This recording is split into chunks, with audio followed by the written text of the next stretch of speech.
and WHOP HD3 Hopkinsville.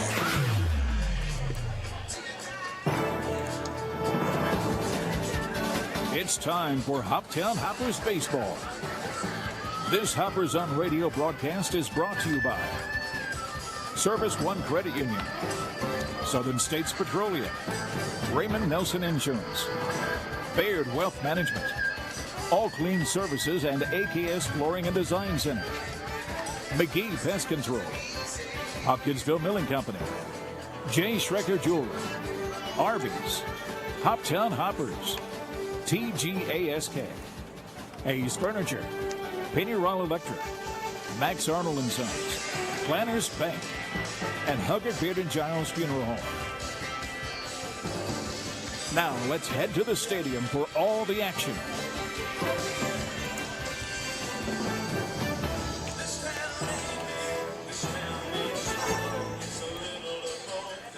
Good evening, ladies and gentlemen. Jamar Perkins here, joined by Ethan Alexander as the Hoptown Hoppers are set to compete against the Madisonville Miners. This is a makeup game, which almost feels like from a month ago that these two teams were supposed to play each other in that matchup, but it's been marked on that July 17th date for quite some time, and it has come for a big time for both of these teams. If you're keeping up with the Hoppers, then you know that they are trying to get in the playoffs as the Clarksville Whirlybirds are in that 4th seed. And they're just behind them in a sense. They're close as the Clarksville Whirlybirds are 14-17 on the year. And the Hoppers are 14-20, but they're going by win percentage. So the Whirlybirds have a .452 win percentage, and the Hoppers have a .412. So not too far when you look at it like that. These last couple of games are critical for the Hoppers. And for the Madisonville Miners, they're 11-23 on the year. The 4th seed in the North Division is the Muhlenberg County Stallions, and they have an 11-20 record. Muhlenberg has a .355 winning percentage, and the Miners have a .333 winning percentage. So that is something to look at, as well as now both of these teams. You thought, Hoppers coming in here, this is super important to them. Well, the team on the other side is thinking the exact same thing, as they need to get this win. So this is going to be, I believe, the desire to be a competitive game. Now we'll see who comes out strong and who can kind of come out. I feel like that'd be huge to see the first couple of runs scored. I think that'll be almost favorable for the other team coming in a game like this, building up momentum. We shall see what happens. And the Hoppers are set to take on the Madisonville Miners. And Ethan, as far as yesterday, that was a game for the Hoppers that just went back and forth, as the Hoppers were competing against the Fulton Railroaders yesterday, ended up losing 9-8. What did you take away from that game yesterday?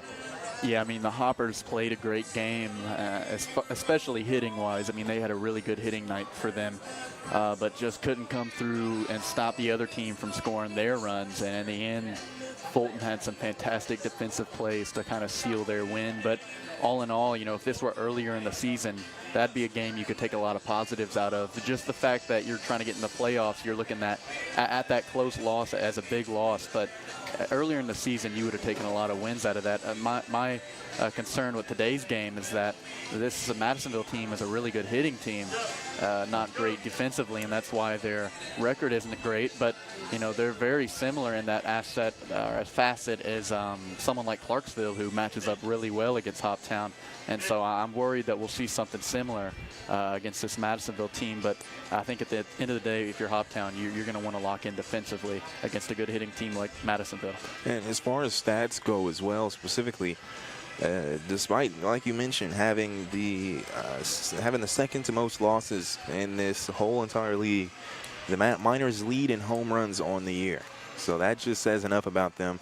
Ethan, I haven't been there, but you have, and you said they have an interesting ballpark, a kind of a hilly outfield, so that could make a factor. But they're also the Miners' third in base hits. You only play so many home games, so it has to translate some to their away games as well. And you look at the Miners as well, they're on a 7-game losing streak. So they're as they kind of find themselves, I know we talked about earlier, they were in the middle of their division for one point, but that losing streak has messed them up a bit, and now trying to get back into things as their last couple of games haven't been too far as losses. The Du Bois County Bombers in back-to-back games, 7-3 loss, then the 3-2 loss. And then in their last game yesterday, they lost to the Henderson Flash 5-1.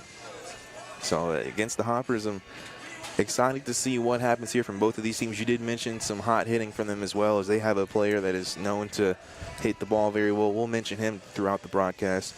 But we want to go ahead and take a timeout and want to see what our game time weather is like. From the booth right now, the sun is out, and it's a bit muggy out here, kind of humid, but we'll let the weather people talk about that. As again, our game time weather is brought to you by Charlie Henderson State Farm Insurance.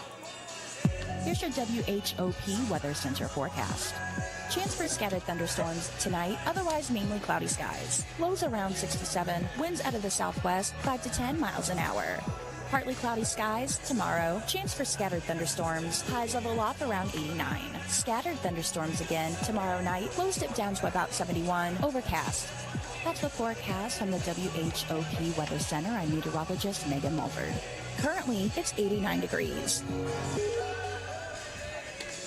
And thank you, Megan Mulford, for our game time weather, again brought to you by Charlie Henderson State Farm. I'll tell you what, a very interesting sight when I came to the ballpark today, as the Hoppers were in the middle of their batting practice.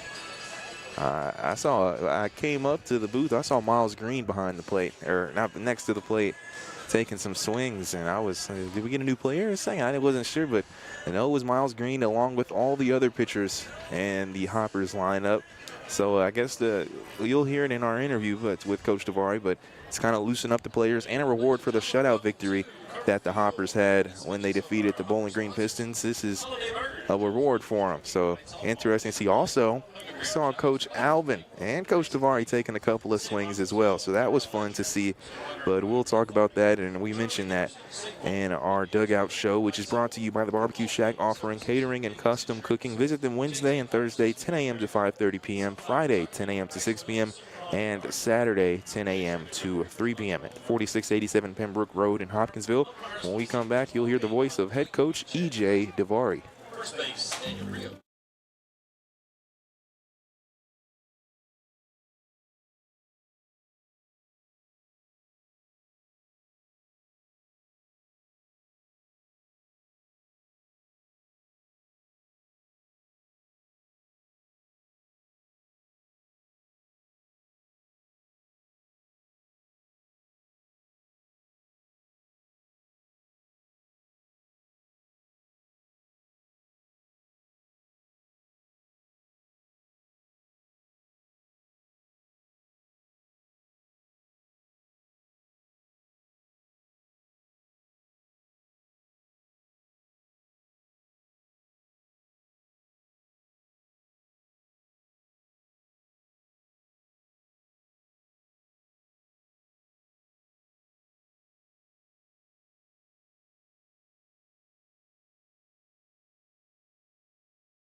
Hoptown's home for WKU Hilltopper Sports is News Radio 99.3 WHOP.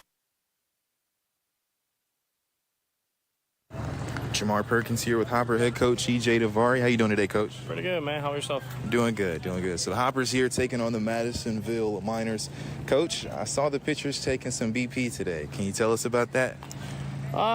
Just a little strategy. Hopefully it relaxes them a little bit, and get them to, be part of the game too, and then mostly just to relax them a little bit, have some fun. At the end of the summer, everything becomes a little dull, so, just relaxing them and having a little fun on the field, hopefully. I heard too it's kind of like a reward for the shutout too. Is that true as well? Or? Yeah, absolutely. I tell them anytime they get a shutout, they get some beeps on the field. So today we had the time for it, and might as well just get it done. Coach, we talked about new faces yesterday, and we saw Tom Barnhart have a big performance yesterday.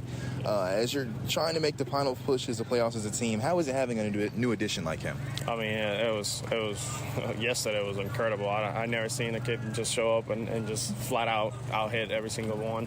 But no, just glad to have him, and hopefully there's a lot more in that tank for the last push right here. Coach, just like the Hoppers, the Miners are in 5th place in their division, so this is a big game for them as well. What's you and your team's mindset going into a matchup like this? Just like every day, just take it day by day. They know where we at. Everybody knows the situation we're in. They also aware of their situation. So, everybody's hands-on today, and like I said, just day by day. Coach, despite being last in their division, the Miners lead the OVL in home runs and are 3rd in extra base hits. How do you plan for a team with that kind of offense?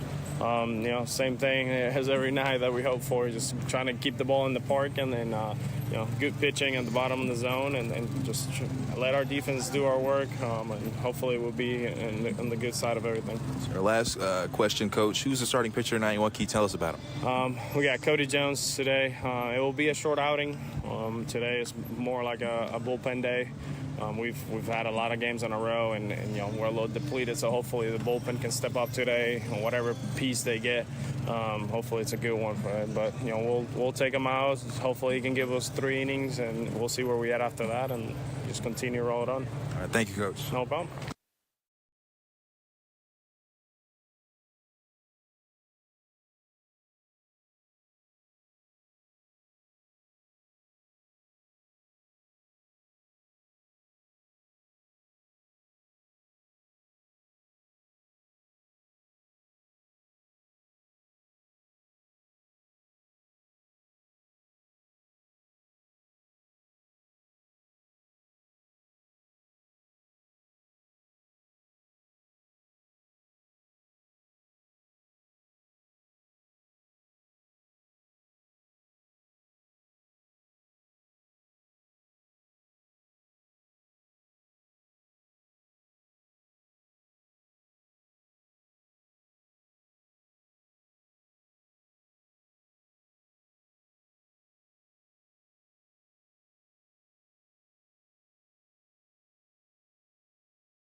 More for starting off. Want to talk about the Miners and their starting lineups. It'll be Christian Callagher playing catcher, batting first. Then second will be Jace Parnan. He'll be batting second, and he'll be playing the shortstop position. Then center fielder Nazir Bergen will be batting third. He is a player to watch. Then the cleanup hitter will be Dongjun Shin. He'll be the designated hitter. For the 5-hole batter, it'll be Ben Combs. He'll be playing third base. Then Alex DeVito will be playing left field, batting sixth. 7th batter will be Jack Robinson coming out of right field. Then Tyler Froland is playing third base. He'll be batting 8th. And then the 9-hole batter will be Gabe Salazar, as he'll be playing second base. And pitching will be Sean Pespisa. Now for the Hoppers, it'll be Sam Perkins playing second base, the leadoff hitter. Then Tom Barnhart will be playing the second. He'll be the designated hitter tonight. Luis Bergar out of left field, bat third. Dom Oliverio, the cleanup hitter, out of center field. Tate Van Hooser will bat fifth. He plays first base. Then the right fielder, Stephen Bell, will play. He'll be batting sixth. 7th batter will be Luis Villalba. He'll be the catcher tonight behind the plate. And Artie Logvanov will be at shortstop, batting 8th. And then the 9-hole batter will be John Keebler playing at third base tonight. And the starting pitcher tonight will be Cody Jones. And if you heard the dugout show, Coach Tavares called this a bullpen night. So expect a lot of arms to be thrown and no pitchers to really throw too much here. But DeVary said he hopes to see at least about 3 innings from Cody Jones. And as the Hoppers are just a few moments away, I want to mention the opening pitch is brought to you by Rapid RX Pharmacy, located on Fort Campbell Boulevard in Hopkinsville. Looking for a new pharmacy? Let the friendly staff at Rapid RX Pharmacy help you. Again, as I mentioned, it's Christian Callagher. Gallagher plays catcher for the Miners. Yeah, you talked about the bullpen night for Hoptown. We've seen quite a few bullpen nights from Hoptown this season, but tonight's on purpose. So as that one goes foul, hopefully this kind of plan for bullpen night goes a little bit better than some of the other ones we've seen this season. Yeah. And so 0-1 now the count after a foul ball. Swing and a miss there. So quickly, no balls and 2 strikes. So 0-2 the count.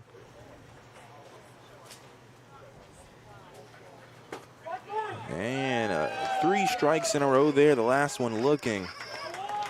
And that's a quick way to start things off here in the top of the first. Jace Parnan will come to the plate.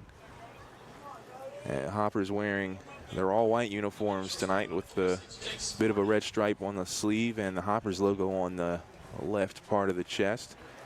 It's the best uniform they got. You know, I like the movie themed uniforms. That was, I believe, a one-time thing, of course, but I did like the movie theme. But after that, I probably agree with you.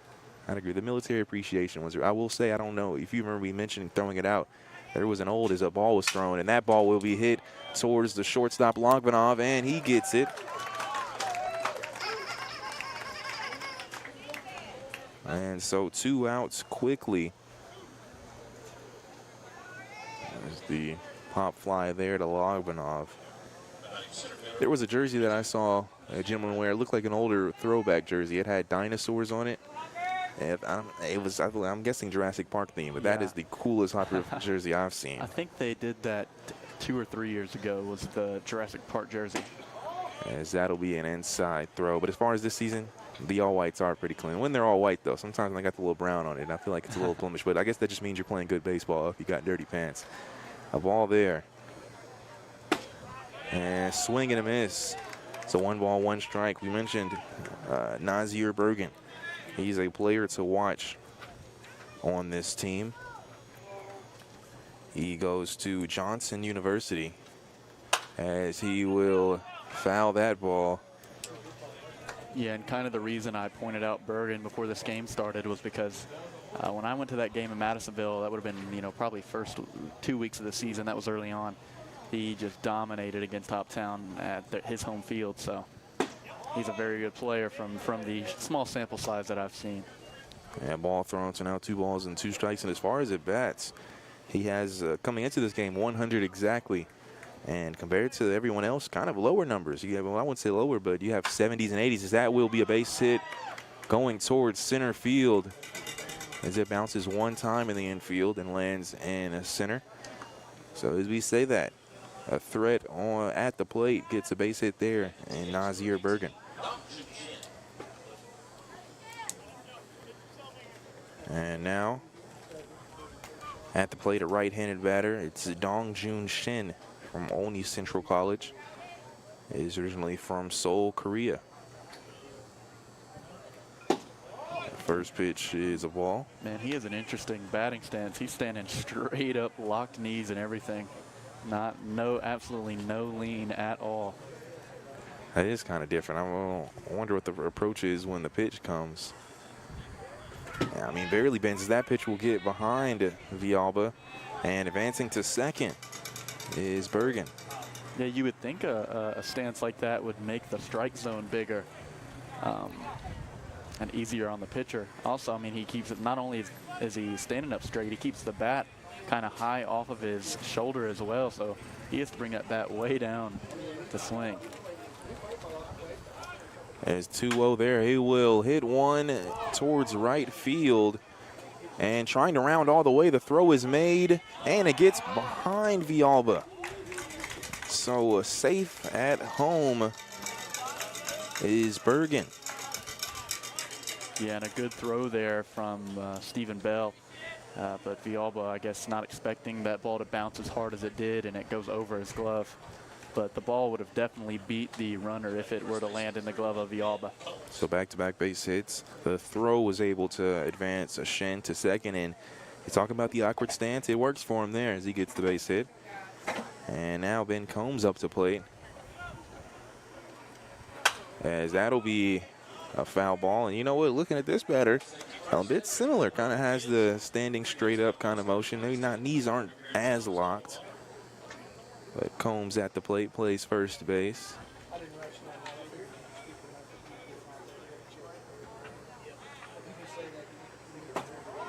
As that throw will be a ball.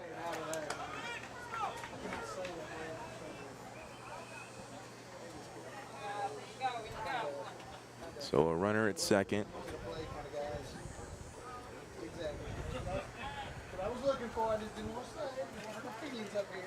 The pitch is going to be a strike as that clips the bottom of the strike zone with the breaking ball there. So now 1 ball and 2 strikes with 2 outs and a runner at second. And just started things here. It is 1-0. The Miners lead the Hoppers. That'll be a hard grounder over to Logvinoff. He'll make the throw, and that is too high, so it goes towards the dugout. And now coming to score is Shen. A hard throw there, as Van Hooser had to jump for that one, and he could not get to that ball. So an error there. And a run will score because of it.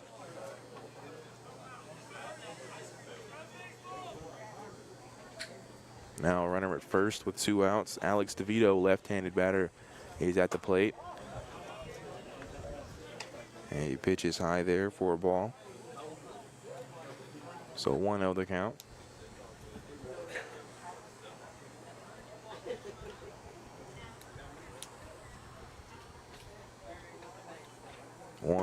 That pitch is in the middle, just a bit outside. So that's a strike. Now 1 ball and 1 strike with 2 outs.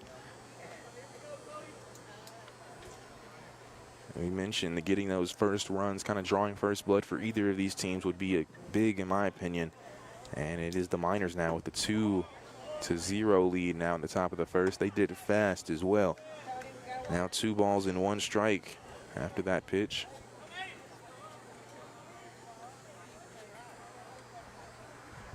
Two-1 the count. 2 outs and a runner at first. The throw. And that one is just a bit too high. So now 3 balls and 1 strike.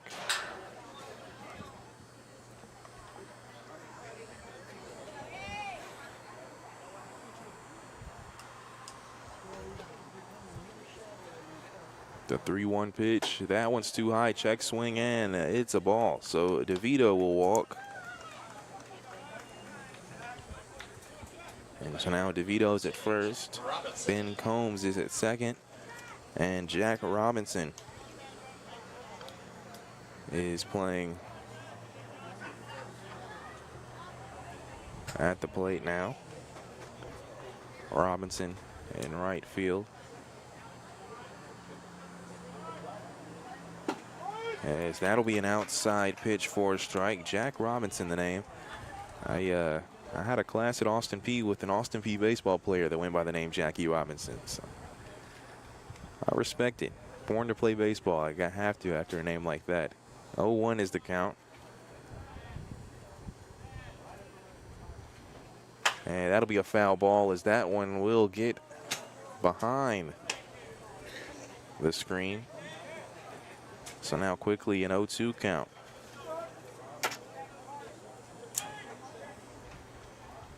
Getting runners at first and second. 2 outs here. That pitch, a breaking ball, fouled behind home plate. So the count will remain the same. And it appears we have some ball boys in training, I believe. We got, I believe, 2 ball boys in the dugout, as 0-2 is the count. And that will be a ball after that pitch, just low and outside. It was announced after yesterday's game that Nixon Grace, the ball boy that I'm not sure how many years it's been, but I'm told it's been multiple years, is retiring, focusing on his baseball and basketball in the summer after this season, as that'll be a fly ball out to left field, and it's caught by Luis Vergara. So that will do it, as there was 2 hits. There were 2 runs scored. There was 2 left on base, and there were no errors as well. 2 runs scored as we head to the bottom of the first inning. Looking at the manpower of Hopkinsville scoreboard, 2-0. This is Hoptown Hopper Baseball, brought to you by Chick-fil-A.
WHOP.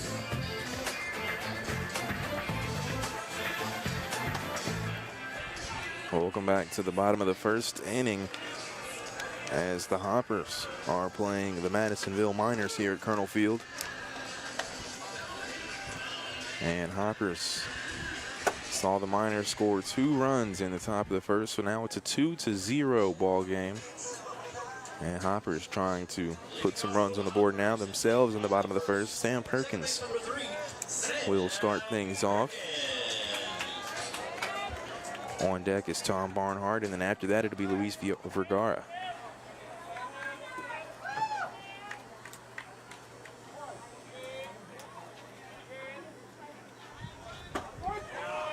As a strike is called there from the first pitch, right down the middle.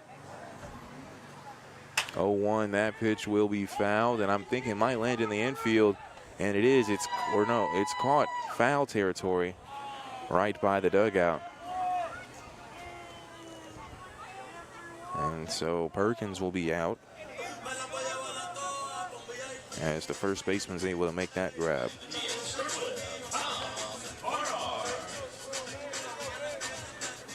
Tom Barnhart at the plate, left-handed batter. On top of Barnhart just being, as that's a breaking ball. That one, it looked good, but just a bit too low. Barnhart not only is a new player for the Hoppers, as that pitch is down the middle for a strike, he's also a lefty, which adds a different look for the Hoppers. Don't have too many of those, as that will be hit towards left field, and it is caught. Jumping up a bit was the left fielder for the Miners, but a fly out to left field is the second out. Yeah, and I'll tell you what, this pitcher for the Miners is working very fast. He's getting, I mean, the moment that ball gets thrown back to him, he's getting set. So maybe a little bit of urgency from this Madisonville team. I mean, he's set before Luis is even in the box. As that'll be a foul behind home plate.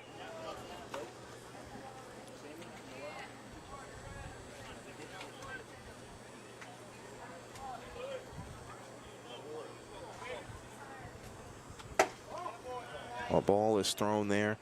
And so looking at the standings, we were just discussing this.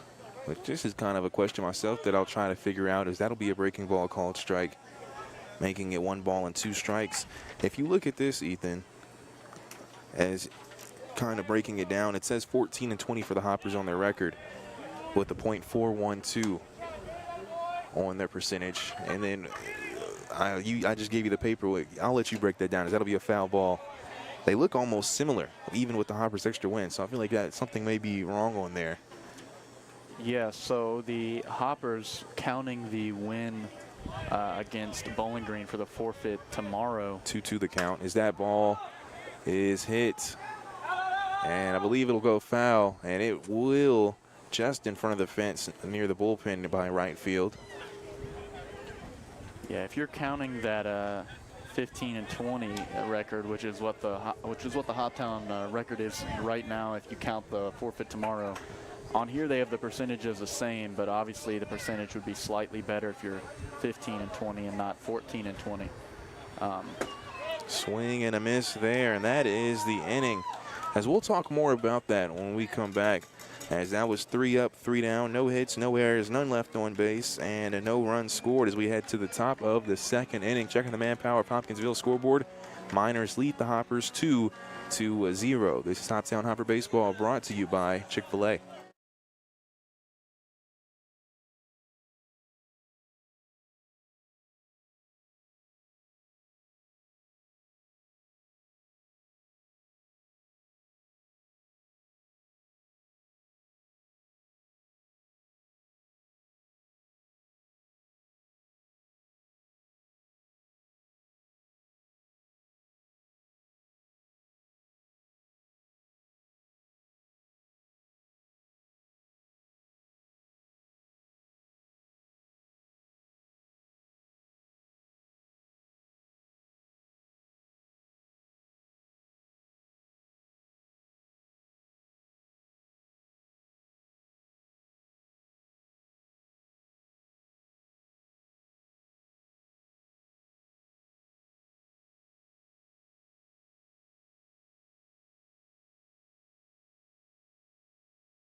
News Radio WHOP.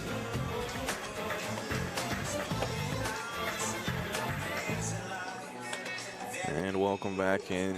About to start the top of the second. The Madisonville Miners lead the Hoptown Hoppers here at Colonel Field, and I believe you've figured it out, Ethan, as far as the way the standings are looking right now. Yeah, so the winning percentage for Hoptown's 4.29, not 4.12, but that still means that the Hoppers are 1.5 games behind.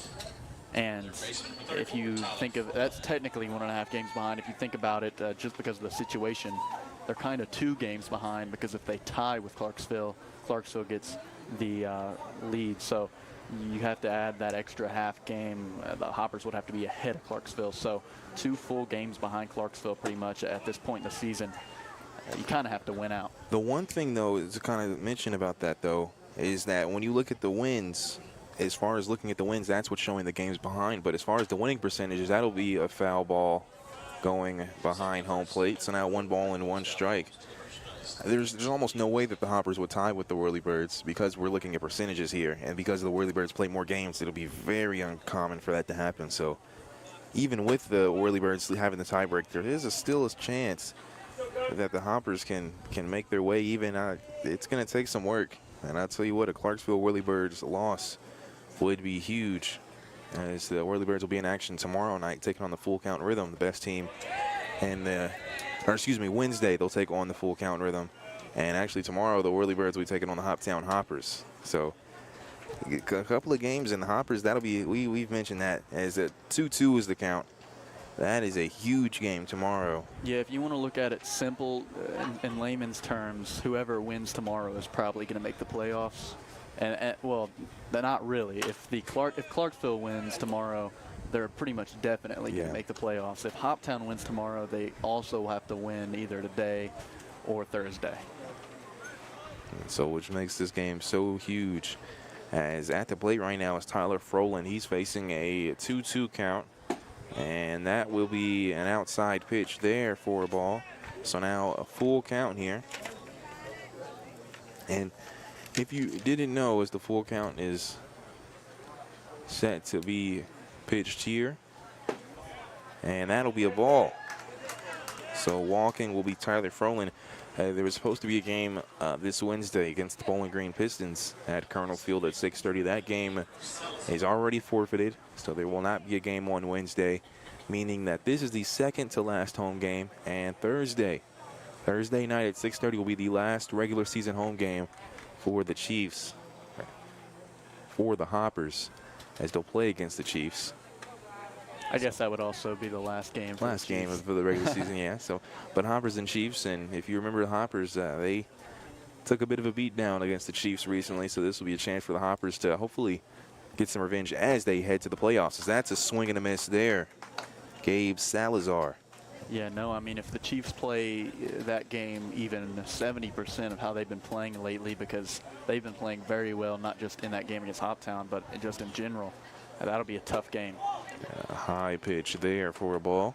Hoptown much more likely to win tonight, I'd say, than Thursday. So tonight would be a big win as far as getting this one out of the way and going into Clarksville tomorrow with a little bit of momentum, because they have to win that game. Hoppers do currently trail 2-0, as that is a swing and a miss from Cody Jones to Gabe Salazar. So 1 ball and 2 strikes to count.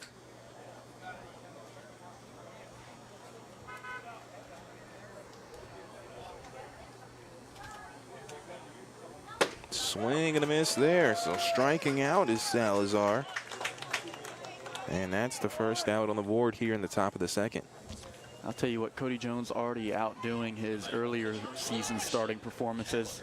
You know, that even that top of the first inning, not his fault. I mean, there were 2 moments in that, the play at the plate and the first base play, that should have been an out, and could have left with either 0 or 1 run on the board. So Cody Jones is pitching well right now. Strike called there. So 0-1 the count. 1 out on the board with the runner at first for the Miners. That throw will get loose. Villalba will pick it up, and he'll make the throw over to second. But safe is Tyler Froland. That ball had went way far from the plate, almost towards the dugout for the Hoppers near first base. So Villalba had to try to track that down. So now a runner at second with 1 out. And Christian Callagher at the plate. Swing and a miss there on the outside pitch. So now 1 ball and 2 strikes.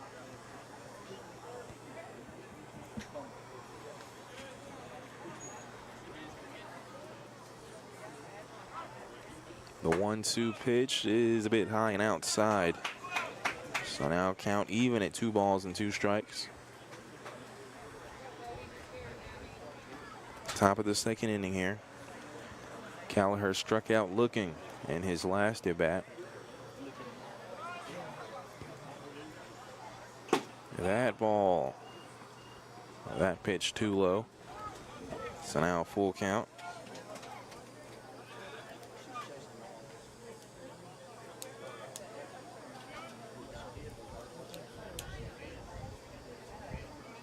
So a full count here with the runner at second.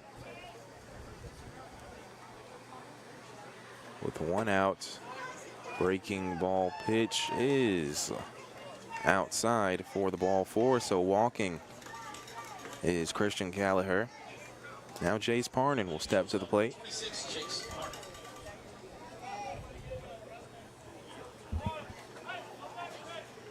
Again, 1 out. Jace Parnan had a pop fly in the first inning to the shortstop, as that ball will hit home plate before it hits the plate. So 1-0 the count, or hit home plate before it even gets to Luis Villalba. If you're Cody Jones, honestly, if you're any of the Hoppers right now, you need to get this out before Bergen steps up to the plate with possibly loaded bases. You don't want that with a 1 out, because he will get one to the outfield for a sac fly at the very least. And that is a ball thrown for 2-0 count. So 2 balls and no strikes with 1 out. 2-0 pitch. That one gets a bit loose. Bounces on the dirt. So now a 3-0 count with one out. At this point, you got to throw it in the zone and let the batter work and let your defense work.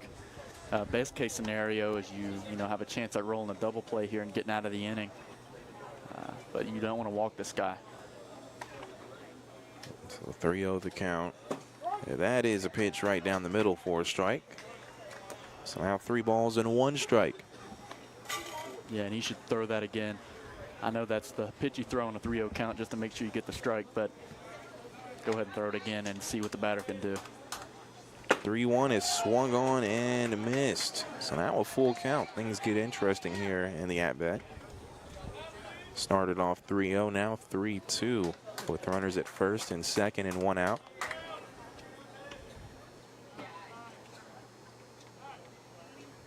And that will be strike 3 looking as Parnan is retired. Now Nazir Bergen will come to the plate.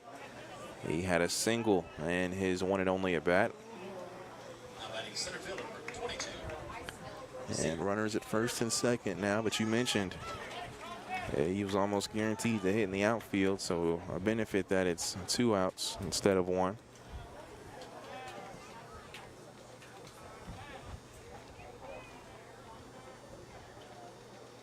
First pitch is low for a ball. I believe it might have bounced on the dirt at the very end. 1 ball, no strike to count. Again, Cody Jones is pitching for the Hoppers. What Coach Tavari called a bullpen night for this ball game. Another bounce near the dirt behind home plate as Luis Fialba is going to go and chat with Cody Jones after a 2-0 count now. And I'd say that walking Bergen actually wouldn't be the worst thing in the world, but Shen on deck had a really pretty hit in his first at bat, so you don't want to let that be a possibility here with runner on third base, because that would likely score 2. I'm not saying throw down the middle, because Bergen will punish that, yeah. But you gotta find a way to put some pressure on him, maybe higher pitches. Most slugging batters like that like to swing on the higher in the eye pitches, and maybe instead of those low pitches that Jones has thrown here, some higher ones would get Bergen to swing. So 2-0 the count. The pitch is low as well, and I think that one bounced on the dirt right behind home plate as well. So these pitches just too low here. And now a 3-0 count. We did see a 3-0 count in the last at bat that turned into a strikeout looking. We'll see what this turns into here. And runners at first and second.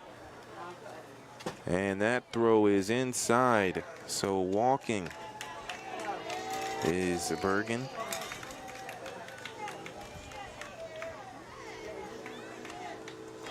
And so now a base is loaded with Dong Jun Shin at the plate. As you mentioned, he had a base hit in his one and only at bat. Ended up getting an RBI, as he will get one hit there towards right field on the fly ball, and it's fielded and caught by Stephen Bell. And so that will do it, as there were no hits in that inning. There were no errors. There were 3 left on base and no runs scored. As we head to the bottom of the second inning, looking at the manpower of Hopkinsville scoreboard, 2-0, the Miners over the Hoppers. We'll be back with more action brought to you by Chick-fil-A. It pays to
This is News Radio WHOP AM Hopkinsville and WHOP HD3 Hopkinsville.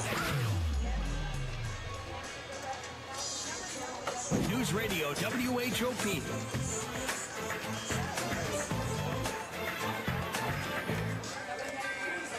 Two to 0 is the score as the Miners lead the Hoppers. Now, bottom of the second inning action for the Hoppers at the plate. Dom Oliverio will start things off for his first at bat. Oliverio, the 4-hole batter. On deck it'll be Tate Van Hooser, and then after that, Stephen Bell, who just got the final out to send us to this bottom of the second. First pitch is inside and low for a ball, so 1-0 the count. Yeah, and I'm kind of curious to see how these more slugging-based hitters like Oliverio and Van Hooser treat the fast-paced pitcher here. They probably like more time as that is a strike looking. They probably like more time from the pitchers, really like to key in on the zone, but this pitcher is giving these batters absolutely no time. The 1-1 pitch is low and inside again, so that makes it 2-1.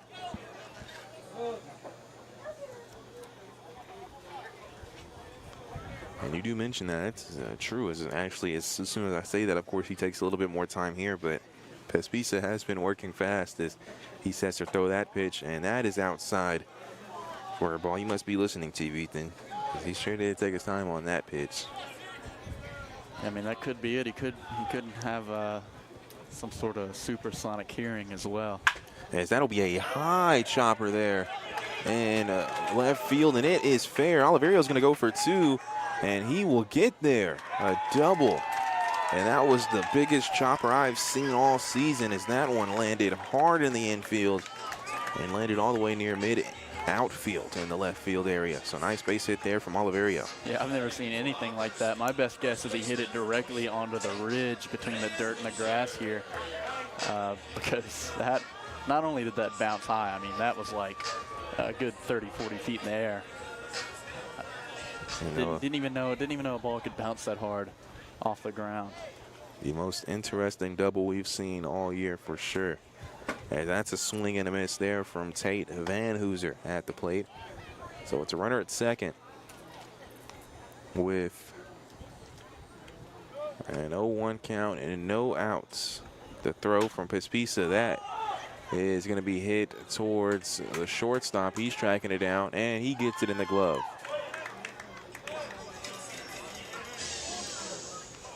So the pop fly just gets barely out of the infield there as the shortstop makes the grab. So now 1 out with Stephen Bell now at the plate, the right fielder. And again, Oliverio is at second. First throw from Pespisa is a breaking ball for a strike.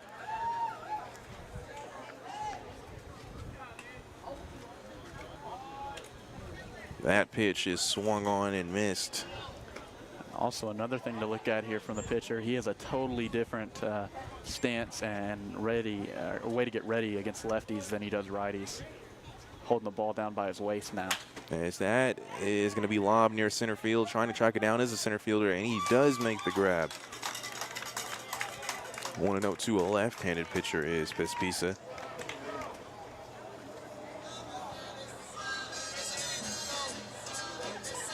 So now 2 outs. And now Luis Villalba is at the plate. This is that walkout music you were waiting for. You mentioned that in yesterday's broadcast. Yeah, it's probably my favorite of the walk-up songs. As strike is pitched there. I haven't liked these walk-up songs as much as last year's. I thought last year had some flavor to it. Good ones on it. And this year, I mean, has a couple, but not quite as much my speed. He fouls that one off. So 0-2 count pretty quick here to Villalba. Again, with 2 outs, Oliverio started things off, and he has stayed on second ever since. On deck, if Villalba can reach base, is already logging off. They'll throw over to second, and in time is Oliverio.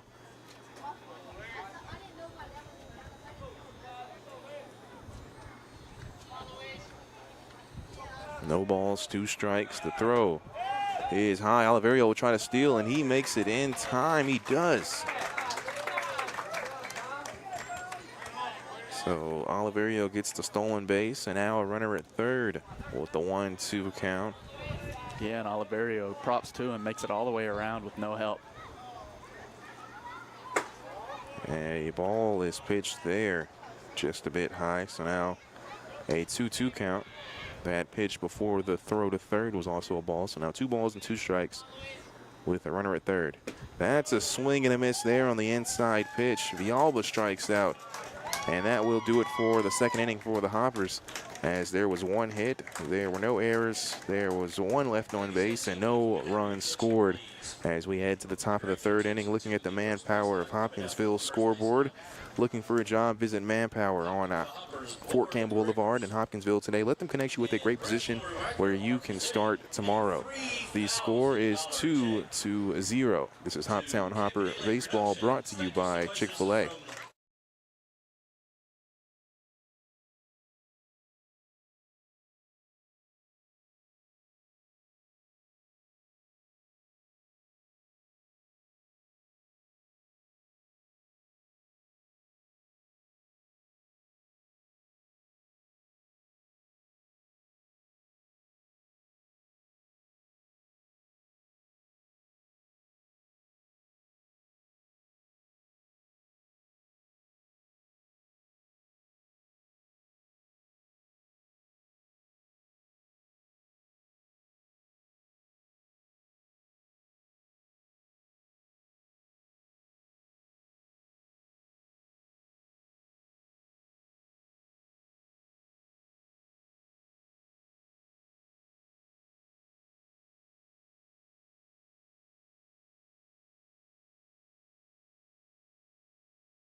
News Radio WHOP.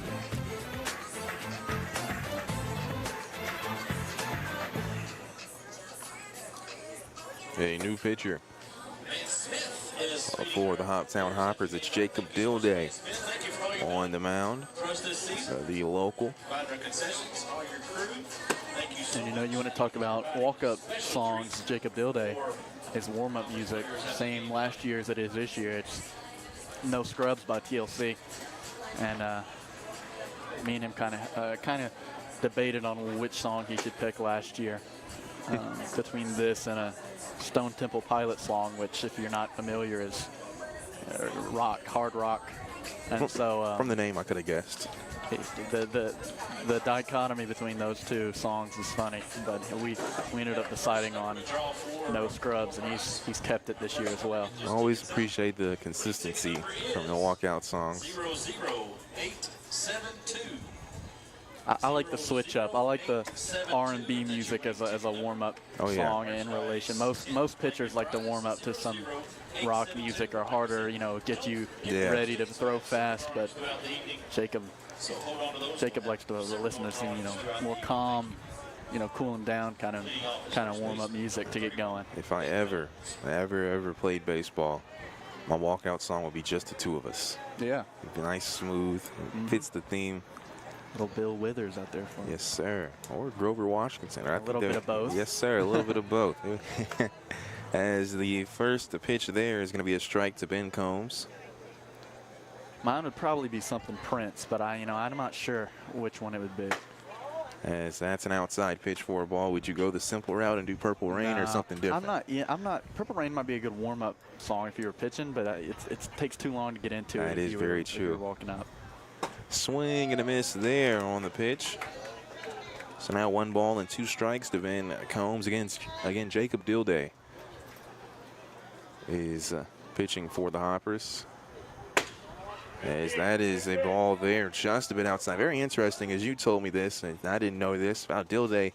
Starting off in high school playing behind the plate as a catcher, now on the mound pitching in college. Cool how he switched it up like that. As that is going to be a fly ball to right field, and Stephen Bell gets under that one for the grab. Yeah, from what I can remember, obviously it's been a couple of years now. Jacob was a pretty good catcher behind the plate. I don't know how good of a hitter he was or how good of a hitter he'd be today if he were to catch, but I think it would be interesting to see him catch again. Obviously, this late in the season won't see it, but I think it would be cool to see. As that will be a hard grounder to the shortstop, Logmanov. He'll scoop it up, throw it to Van Hooser, and that is an out there. A nice job there from Logmanov, making up from the error previously.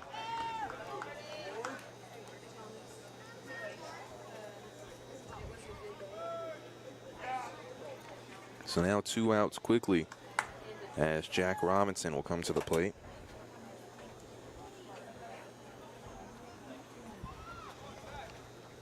Robinson flied out to right field, and his last at bat. Ball is pitched there, and the throw from Villalba to Dilday gets a bit loose. Fortunately, no runners on base.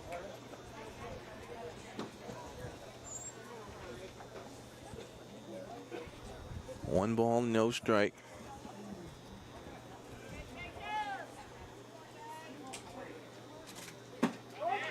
One-oh there. That is a strike. You know, something you can always rely on with Jacob is he's going to throw strikes. A couple outings there, the opposing teams kind of lit him up a little bit, but since then he's been solid. As that will be a base hit. No, it's grabbed, but still a hit. It's a good grab. As Logmanov does a great job of getting to that ball as it was going towards left field, and he had to run that one out, but does get it in the glove. But with the hit is Jack Robinson.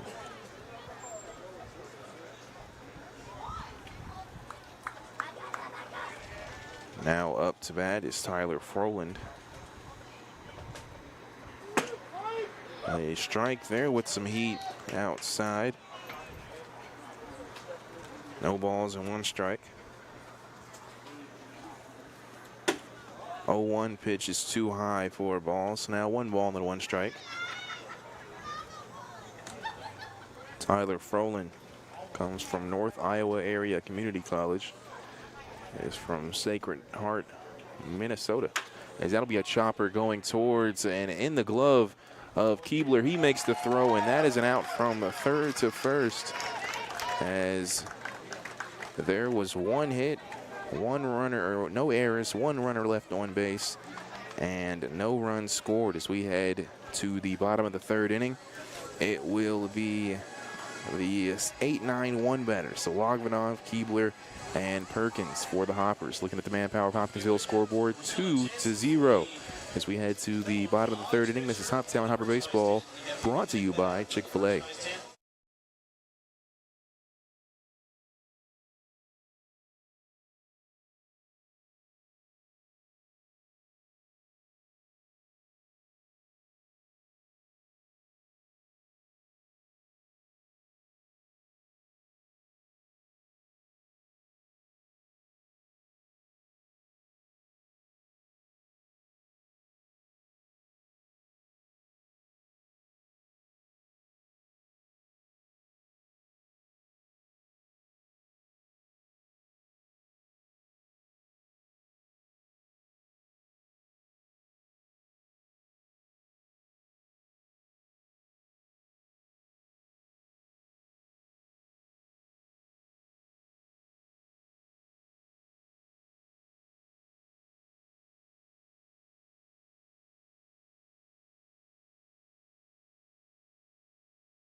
Radio WHOP.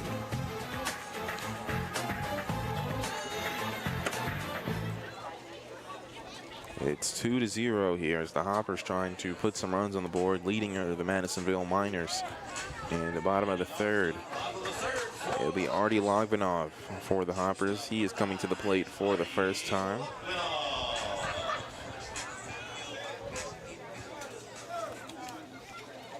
Artie Logmanov is from Moscow, Russia. A strike is pitched there. Yeah, now we have 2 pitchers that pitch pretty quick in Dilday and Nosa. As that'll be a grounder to the shortstop position. It's fielded, the throw is made, and it is in time. It looked close, but in time is the throw. Yeah, it was definitely close, and ties go to the runner. But for a moment there, I thought there was no chance that ball was going to beat him, and I thought he was going to be safe easily. But I mean, he was moving kind of slow. That ball may have beat him. It's now John Keebler is at the plate for his first at bat. Again, Pespisa pitching as a bunt is going to be fouled to behind home plate.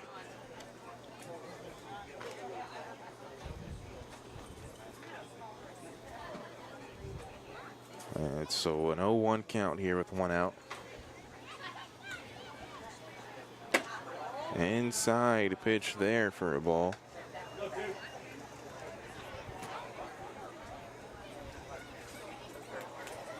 And a high pitch there outside makes it 2-1.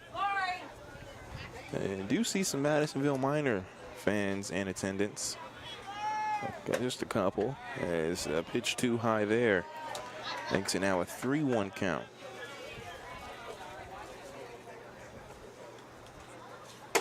And walking will be John Keebler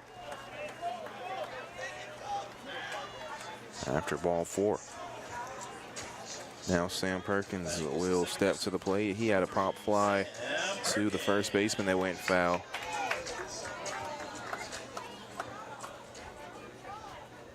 And it's now John Keebler and Sam Perkins both tied for the most walks on the team with 19. As showing bunt and taking it away is Perkins for the ball.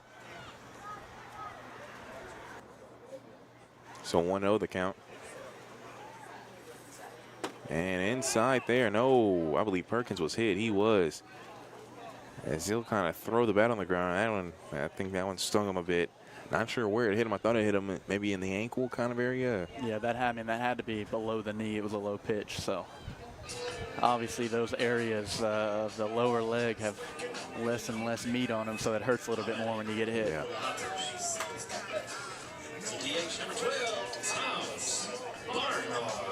And so now taking some time here is Perkins after being hit.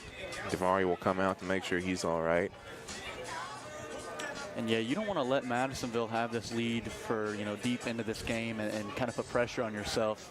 This would be a good time for the Hoppers to get a run on the board with 2 good base runners on base and a good hitter at the plate with only 1 out on the board. Obviously, Vergara's behind him as well. He's also a guy that is clutch and has good RBI instincts.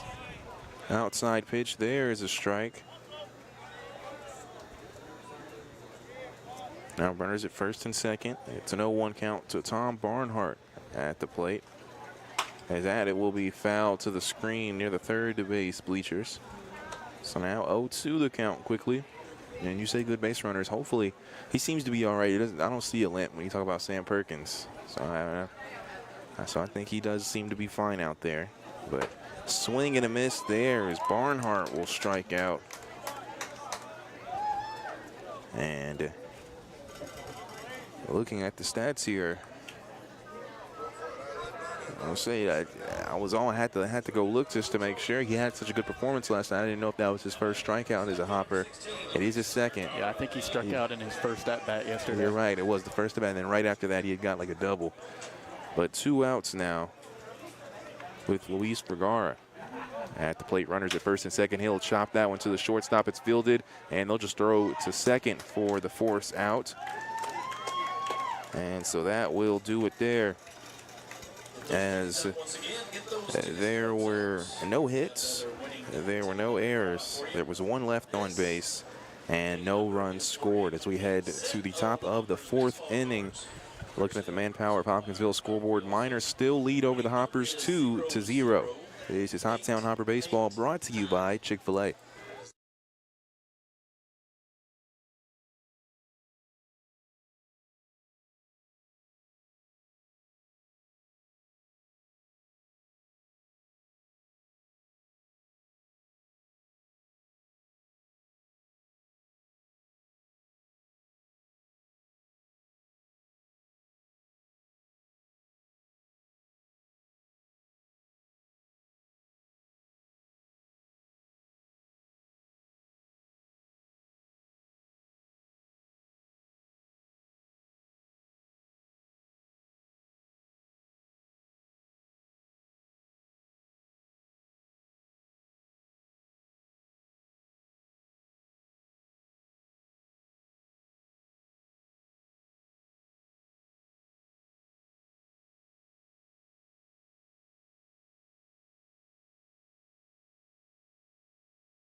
Welcome back, Hopper fans. 2-0 is the score as the Miners currently lead the Hoptown Hoppers.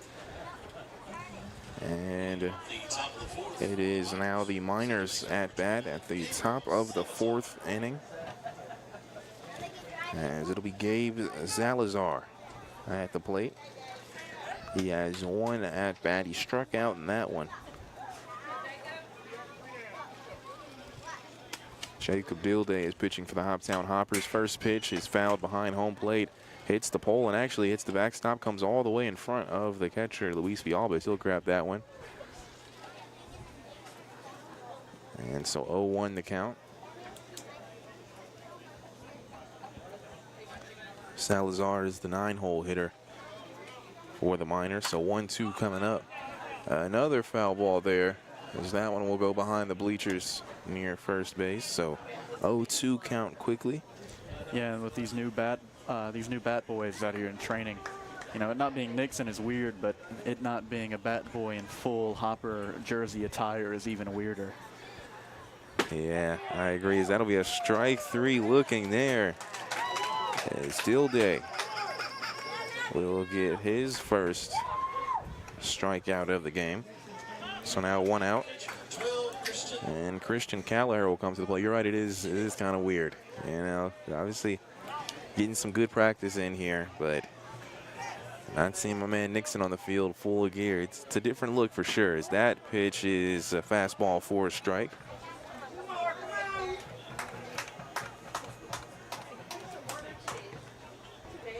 So no balls, 1 strike with 1 out. Swing and a miss there. So no balls and 2 strikes. Again, 2-0 the score as the Miners lead the Hoppers here, with the Miners at the plate.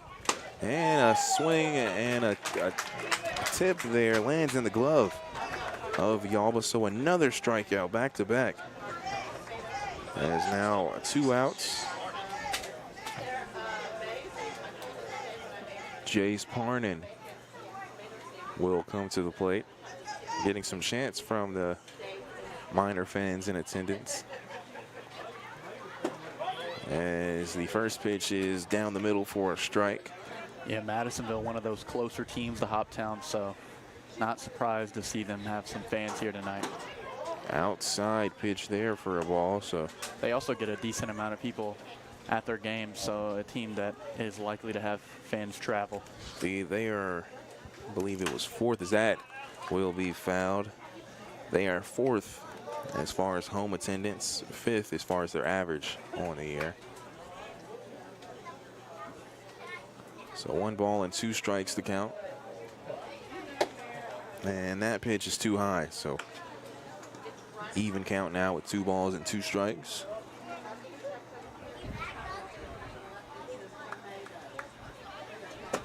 And the 2-2 pitch finds itself way above the strike zone as well. So now a full count. The last 2 batters have struck out. Here in the full count, we see what Jace Parnan does. The pitch from Dilday is going to be high and inside. So walking is Parnan. And now with 2 outs, Nazir Bergen will come to the plate.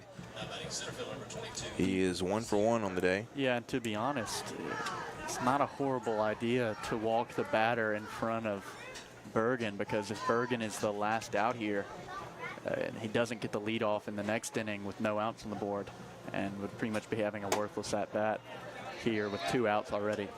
So almost taking him out of the play for the next inning would be kind of smart. It's a good point, especially with the runner at first, as even a nice base hit would probably not score the run. 2-0 the count after 2 balls have been thrown.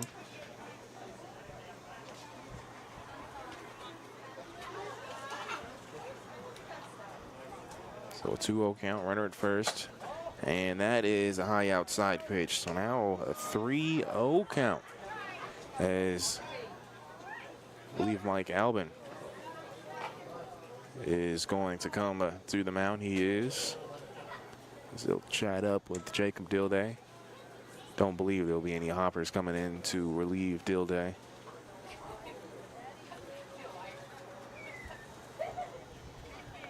Yeah, they'll probably chat here on where Dilday's losing those balls, because obviously he struck out the first 2 batters. So to, walk one and then throw 3 straight balls, he's lost the zone a little bit here. And Albin wants to make sure that, the pitches he's throwing, he doesn't keep moving them up and out.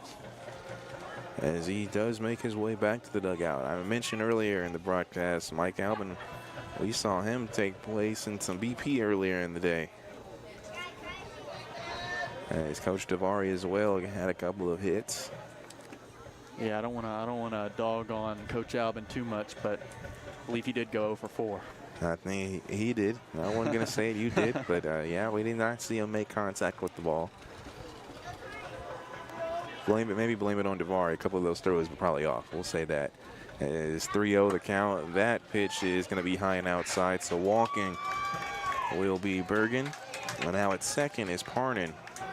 So runners at first and second with Dong Jun Shin at the plate.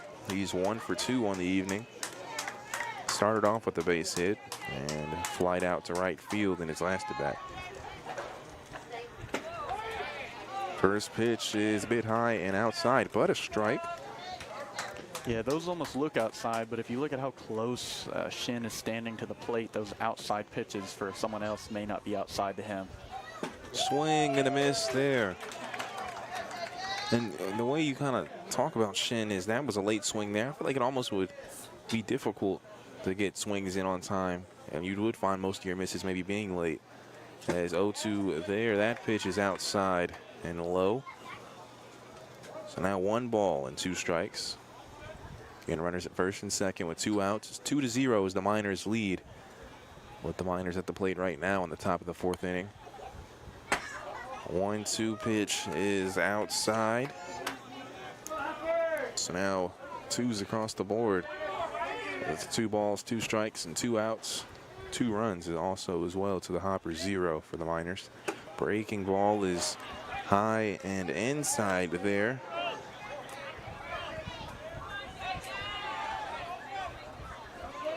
So now 3 balls and 2 strikes.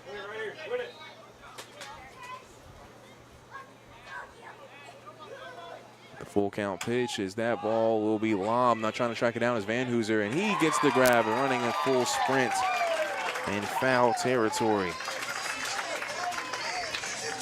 So that will do it for the Miners, as there was no hits in that inning, and ended up being 2 left on the base with no errors and no runs scored as we head to the bottom of the 4th inning. 2-0 is the score, as that's what I'm looking at, the manpower of Hopkinsville, the scoreboard. We'll be back for bottom of the 4th inning action here, brought to you by Chick-fil-A.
News Radio WHOP.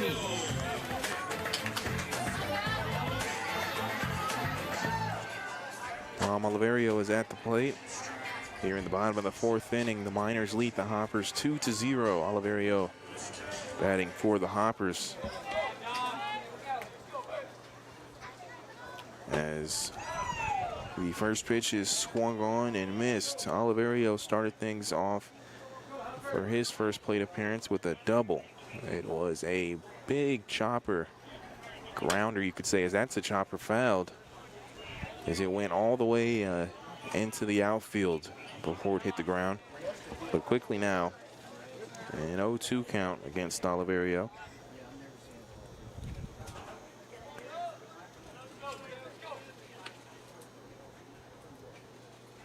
As that pitch hits the dirt before reaching home plate. So now 1 ball and 2 strikes. On deck is Tate Van Hooser for the Hoppers. I just looked over. Coach Tavari having some words for him, as that will be a grounder, but fouled near the bullpen by left field. So the count remains the same at 1 ball and 2 strikes.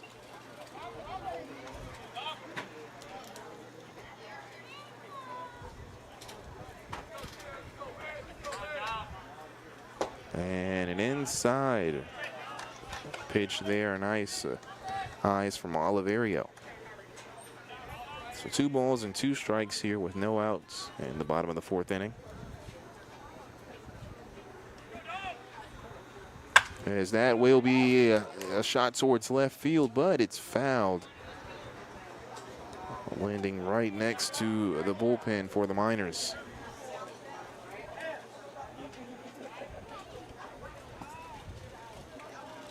As I believe it might have been a warning to the players, I think, maybe.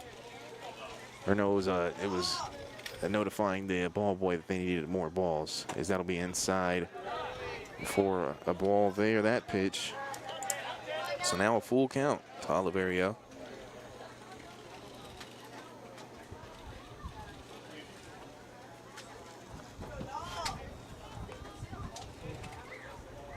As that'll be a hard grounder, and it is almost stopped, but a base hit for Dom Oliverio, as he will get a single. Make it 2 for 2 now for Dom. Now Tate Van Hooser is at the plate, a right-handed batter. Yeah, Van Hooser in a bit of a slump right now. Has had a tough couple last games, but just waiting on him to break out again how he started, and that would do a lot right in this game, it being as tight as it is. And a benefit for him is as far as another first baseman now for the Hoppers, there isn't really one that would play typically, as that will be a foul ball going deep near left field.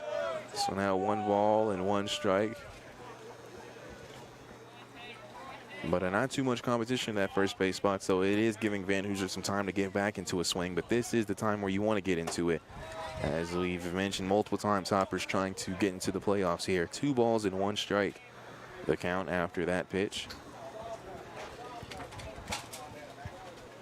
Runner at first with no outs, swing and a miss there. So now 2 balls and 2 strikes.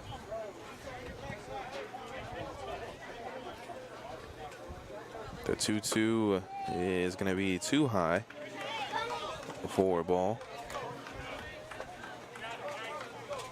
So now a full count with no outs. Again, a runner at first in Oliverio. Inside check swing, he did not go, so he'll walk.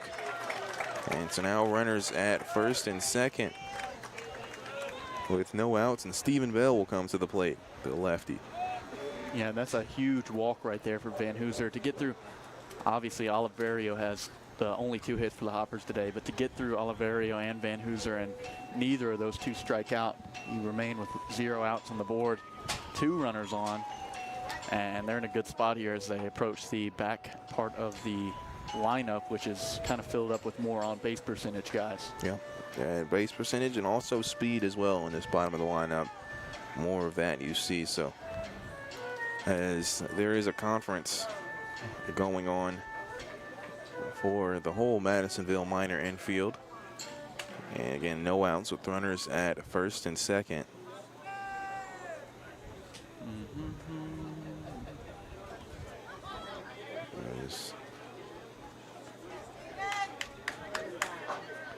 The umpire will approach the mound currently.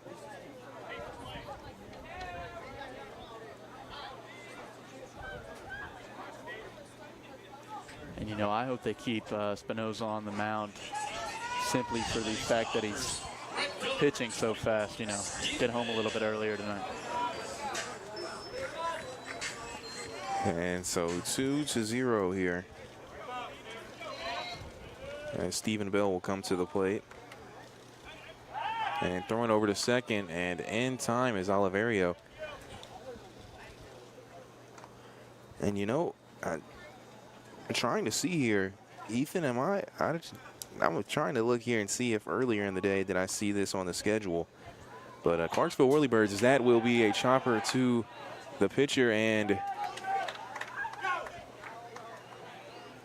it was a straight in the glove of the pitcher. He tried to make a quick throw over to second, but he couldn't get there in time. So Stephen Bell will be out to the line drive straight to the pitcher. Nice instincts there from the pitcher for the Miners. And Pespisa. Luis Villalba at the plate now. He will ground one to second. It's fielded. It's out at second. The throw over to first. And it is in time for the double play. Is that there? Will do it for the Hoppers. As there was one hit. There was no errors. There was none left on base and no runs scored as we head to the top of the 5th inning. 2-0 is the score. And the Whirlybirds currently playing the Louisville Jockeys. Did not see that on the schedule. I think that might have been missed by me, or maybe not put on the schedule. I did not see that they were playing, but regardless, that could be either good or bad for the Hoppers. A loss would be beneficial for them. So we will keep up with that game as far as the Whirlybirds and the Jockeys. But the Hoppers here they need to get a win themselves as they are trailing 2-0 here, heading to the top of the 5th inning. Miners over the Hoppers. We will take a quick 30-second timeout, have a 5th inning action coming up after this.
WHOP.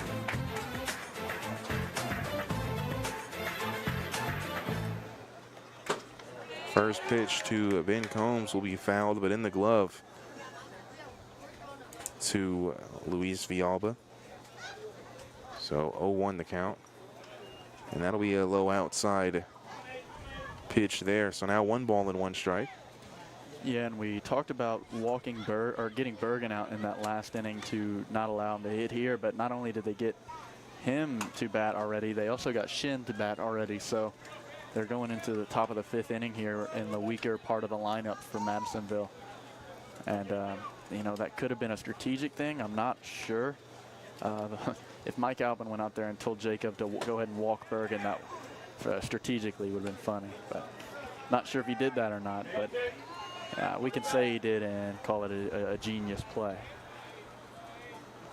As 3 balls and 1 strike here. That will be a hard hit there to left field. Ends up in the glove of Vergara.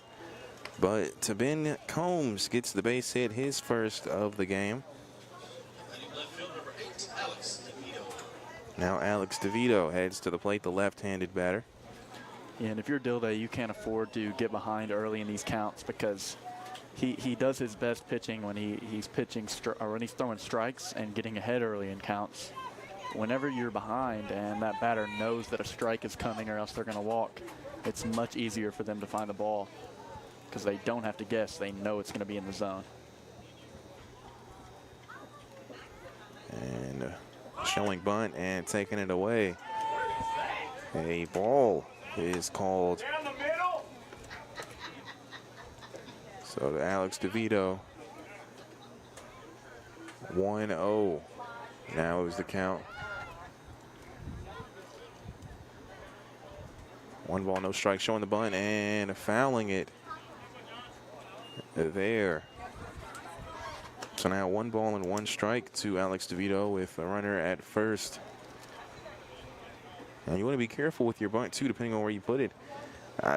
Ben Combs doesn't have too much speed at the running on the bases, so don't want to bunt into a potential double play. Honestly, is 1 ball and 2 strikes is now the count. No bunt was shown there. The 1-2 is swung on, tipped into the glove for a strikeout.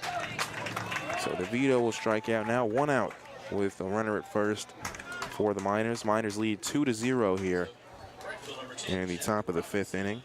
Yeah, and I'm not sure if the Miners will continue trying to bunt here, but if they do, Combs will have to get a decent-sized leadoff to make it there, and right now he's not. If he does end up getting a good leadoff, I'd check him up on first. As a strike is pitched there. Just a bit inside, so 0-1 the count. Jack Robinson at the plate. He had a base hit in his last at bat. As that will be chopped and fouled into the hand of Tyler Froland, who's on deck for the Miners.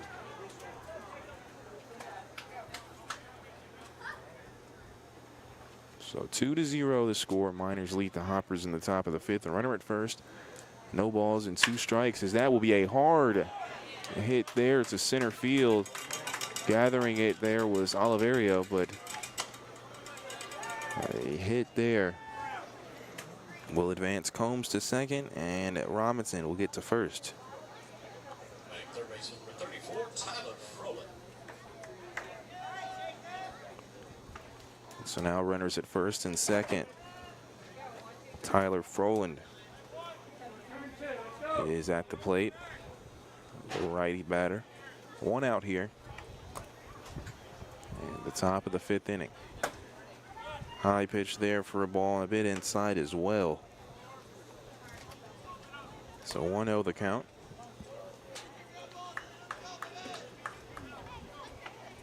One ball, no strikes, 1 out here with runners at first and second. The throw swung on and missed. Nice pitch there from Dilday.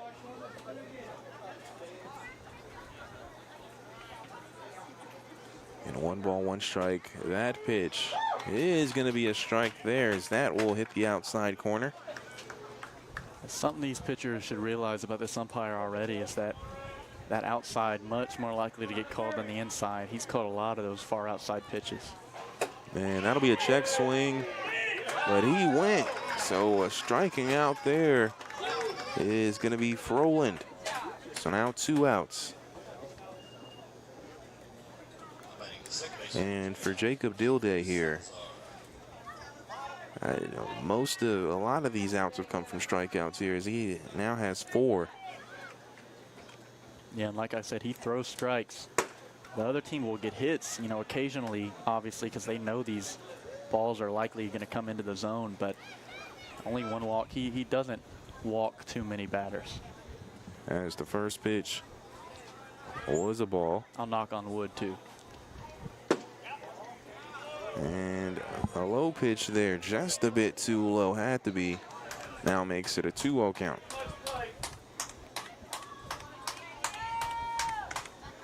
Again, runners at first and second with 2 outs for the Miners. That will be a hit towards the left field, and it is in the glove of Luis Vergara. So that will end things for the Miners in the top of the 5th, as there were 2 hits, there were no errors, there were 2 left on base, and a no run scored. We head to the bottom of the 5th inning, where the Hoppers will send their 8, 9, 1 batters. That'll be Logvanov, Keebler, and Perkins. As looking at the manpower of Hopkinsville scoreboard, Miners 2, Hoppers 0. We'll be back with more 5th inning action. This is Hoptown Hopper Baseball, brought to you by Chick-fil-A.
Welcome back, Hopper fans. 2-0 the score. Jamar Perkins here, joined by Ethan Alexander.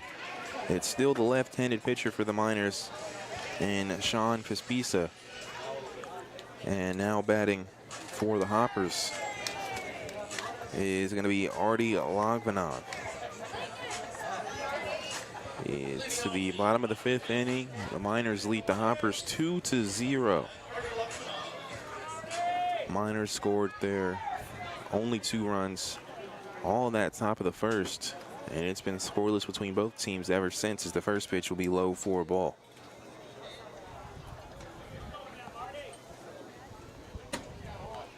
There's another ball thrown here, and this could be a good start for the Hoppers with Logvanov and Keebler starting things off.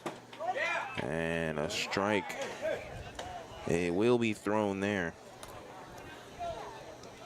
It's the 8-9-1 starting things here. An outside pitch for a ball. So now 3 balls and 1 strike.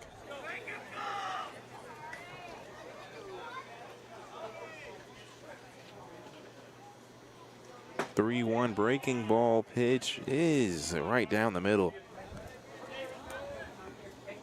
So now a full count towards Artie Logvanov. The pitch will be a grounder, but fouled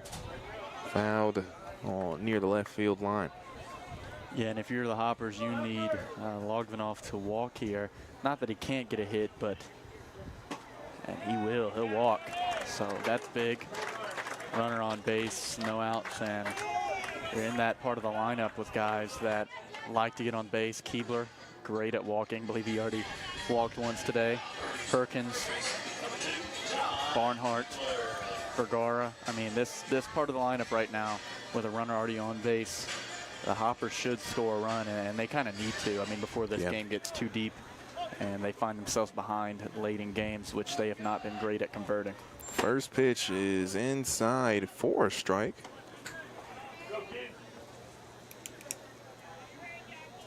So 0-1 the count to Keebler. And another pitch there inside for a strike as Keebler kind of looks over at the umpire. Now runner at first with no outs and an 0-2 count. That'll be a grounder to the shortstop. It's in the glove, out at second. The throw to first is too high. That one will go towards first, and a nice job from the catcher to be there for backup, as it did kind of land on the fence, and catcher was able to kind of grab it easy. But so almost a double play there, but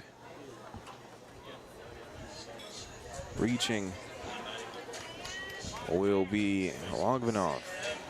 Yeah, and that ball was too high for just about anybody, but there was no chance Combs was getting up to that one.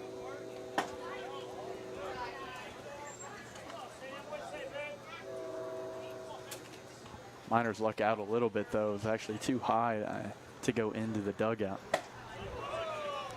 As that is A 2-0 quickly now to Sam Perkins at the plate.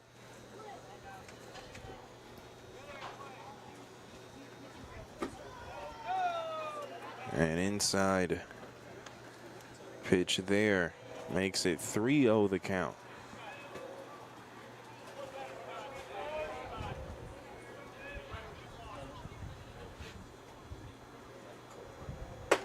And another ball there, a high pitch, makes it ball 4. And Perkins will walk now with 1 out. And runners at first and second. Keebler at second, Perkins at first. And now Tom Barnhart will be at the plate. Yeah, and one of those hits we saw from him yesterday would be nice to see right now. Just getting 1 run on the board here, I mean that's a 50% decrease on the lead from Madisonville, but even 1 run would be huge. You still got about half this game left. You don't want to put another 0 on the board and go through that first half scoreless.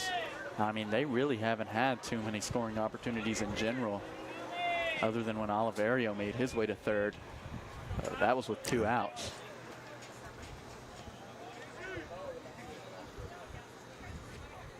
As that is going to be tipped into the glove, that first pitch on the swing from Barnhart.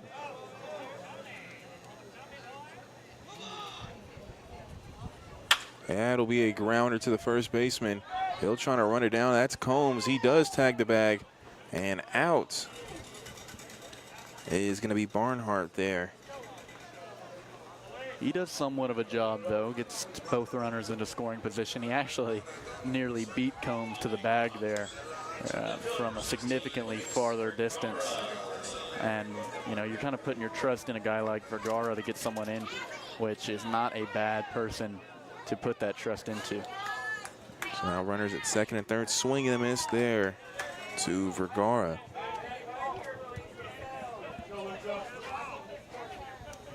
So reaching third was Keebler and second Perkins. The second pitch is inside for a ball, so now 1-1 the count. And if Vergara were to walk, which probably won't happen just because I think he wants to swing here and get the hit. So he sees another ball there, 2-1 the count. You do have Oliverio behind him, who is 2 for 2 today and owns both of those hits for the Hoppers. That'll be fouled, as that will hit home plate and go towards the Hoppers dugout. So now 2 balls and 2 strikes.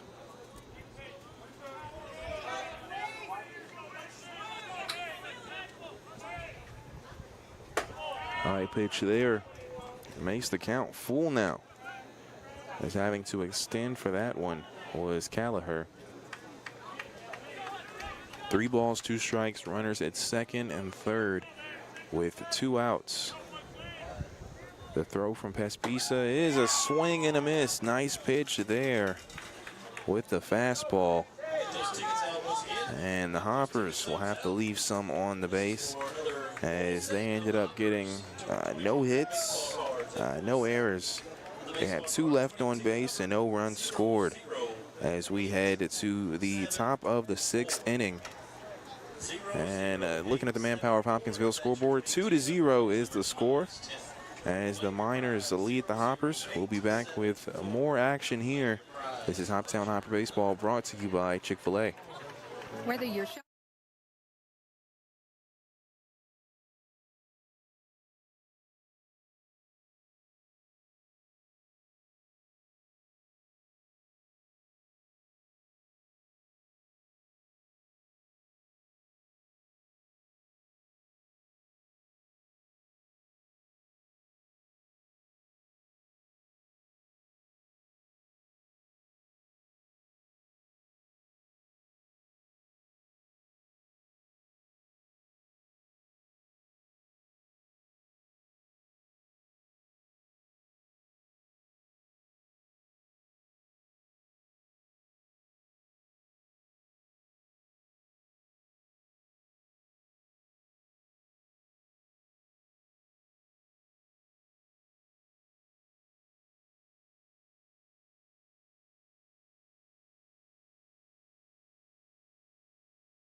This is News Radio WHOP AM Hopkinsville and WHOP HD3 Hopkinsville.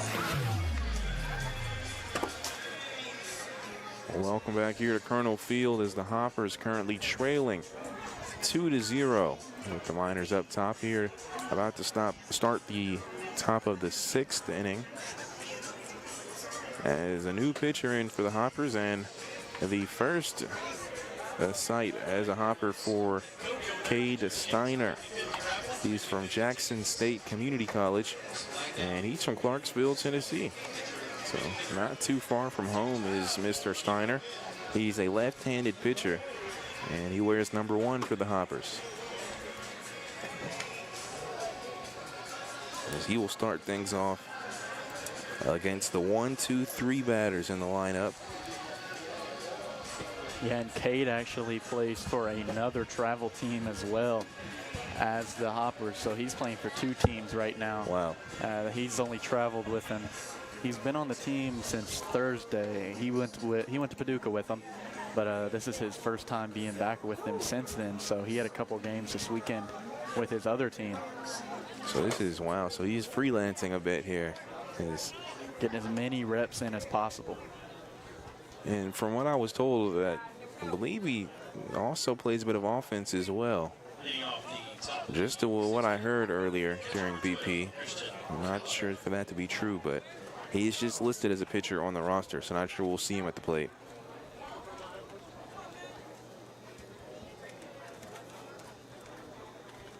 Inside pitch to Christian Callagher is a ball. Second pitch, that one will be hit towards right field, and it goes behind Stephen Bale. He'll try to run for that one.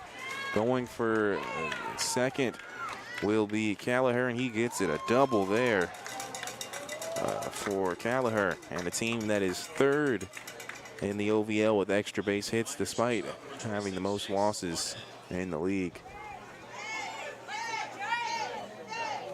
Yeah, I also think Cade's hat is too big for him, as he may have gotten one of the last remaining hats that they had, as it looks to be falling off after every pitch, which is always not something pitchers like. Showing a bunt there, and it will be foul there. It landed near the line, but the spin on it shooted it to the right and foul area. So it'll start off with an 0-1 count to Jace Parnan. He is 0 for 2 on the evening. He was walked in his last at bat, but now a runner at second after the double from Callagher.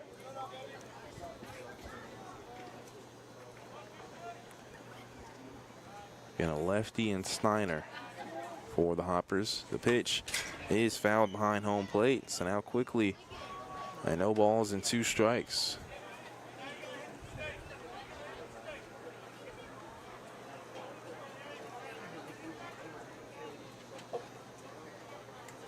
Two to 0 is the score, and the Miners lead the Hoppers. Again here in the top of the 6th. The pitch is fouled near behind home plate, so the count will remain the same at no balls and 2 strikes.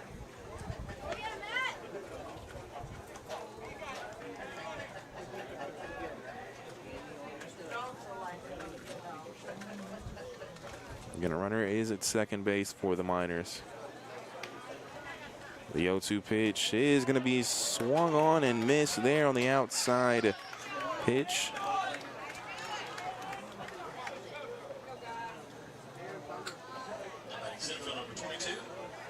And so now 1 out, and Nazir Bergen is coming to the plate. The left-handed batter, known to be probably the best hitter for the Miners, but hasn't gotten much chances to. In his last 2 at-bats, they've been 3-0 walks. As that ball goes near the head and ducking is Bergen. You know, before I said that, I was going to say maybe they're doing this on purpose to Bergen. And I don't know, that might be a hint right there. They do have a runner at second, so with 1 out, so you may not want to walk Bergen, but thinking that possibly could be a strategy, knowing how good of a hitter Bergen is. We'll see what this pitch is, as that one is in the middle, so it looks like the Steiner's there to play some ball. Yeah, and I highly doubt they'd be walking him on purpose, as much as it would be fun to see. But if they were to walk him here, that would bring the double play back into action. So if he were to walk and not get a hit, it wouldn't be the worst thing in the world. And maybe not walking him is a strategy, but trying to throw some outside throws to him to get him biting on some would be maybe the idea to him. You're right. You definitely don't want to throw him one down the middle. That's a strike there. Had a bit of movement there from Steiner. So now 1 ball and 2 strikes.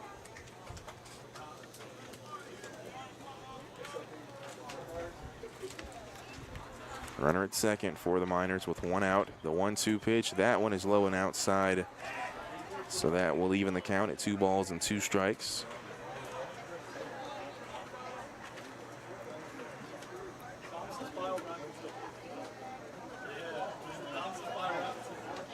And Bergen actually leads this team in strikeouts and has 9 more than the person in second. As that ball is hit, I can't even see where that one went. It looks like it's going towards the shortstop as it's high. I know Vergara will get it in left field. So staying at second will be Callagher. Yeah, that ball built a house and started a family. It was in the sky so long. And usually when you see ones like that, they'll come down in the infield, but that one actually makes it all the way out to the outfield too. So now some power behind it. Oh, yeah. It's all from under. So 2 outs. With a runner at second. Dong Jun Shin is at the plate. He started off with a base hit, and he's been 0 for 2 ever since to make him 1 for 3 on the evening. Swing and a miss there.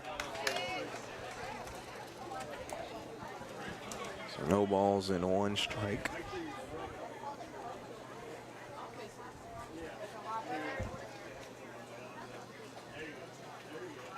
2-0 the score. The Miners lead the Hoppers. That ball will be hit towards center field, and diving and can't get to it is Oliverio, but backing him up is Stephen Bell.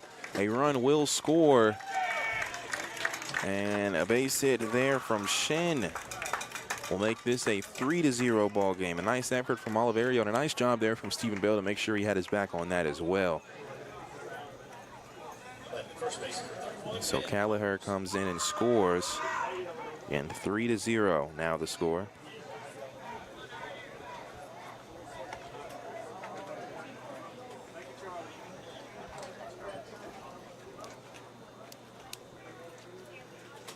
So 2 outs. That is an outside pitch there. And so Villalba looks like he's going to chat with Steiner a bit. 1-0 is the count. Ben Combs is at the plate. We said we'd update on this Whirlybirds Jockeys game. It was a kind of a mystery game. It wasn't on the schedule in the OVL, but they are playing it.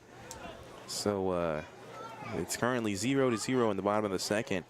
And if you are a Hoppers fan, you are saying go Jockeys tonight, because you want the Whirlybirds to get as many losses as possible so that the Hoppers can have a better win percentage to them at the end of the regular season.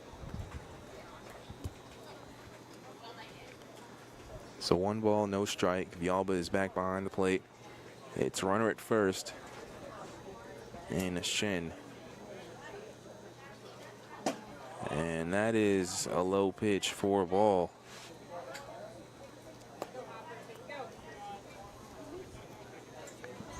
So 2 balls and no strike.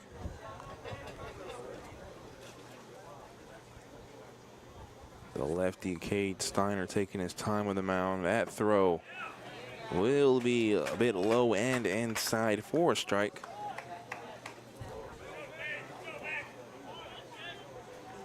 Two-1 is the count.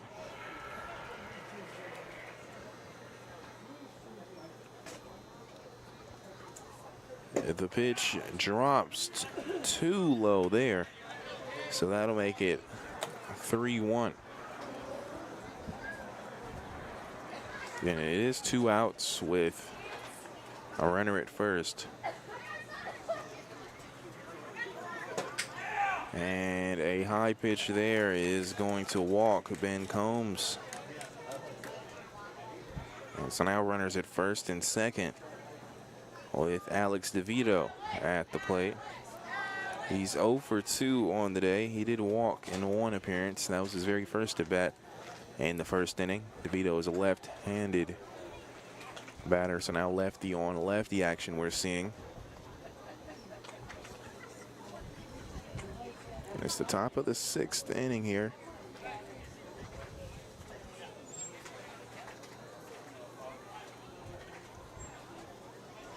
And there was a discussion going on. Shin is headed towards the dugout, and I believe he might be coming out. The umpire kind of had a discussion with them. I'm not sure what exactly happened there.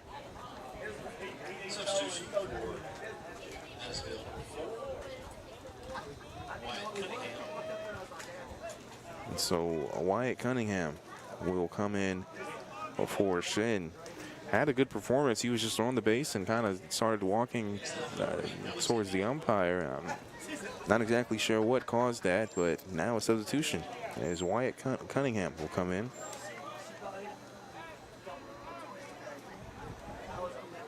The first pitch to DeVito will get behind Villalba, and now runners at second and third.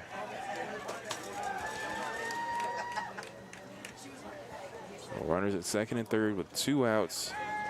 DeVito now facing a 1-0 count. And the Hoppers trying to get this final out and just keep it at 1 run scored in this inning. And 3-0. The Miners had went 4 innings scoreless before just getting this run. The 1-0 pitch is a check swing, and they'll say ball. He didn't go, and the pitch was slightly high there, so 2-0 count. And runners at second and third. DeVito 0 for 2 on the evening. The throw from the lefty Steiner, that one is fouled. And that one will go to the field behind the Miners dugout.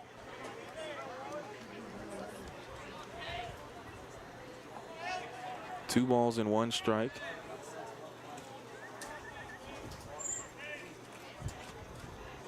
The throw is swung on and missed. So now 2 balls and 2 strikes.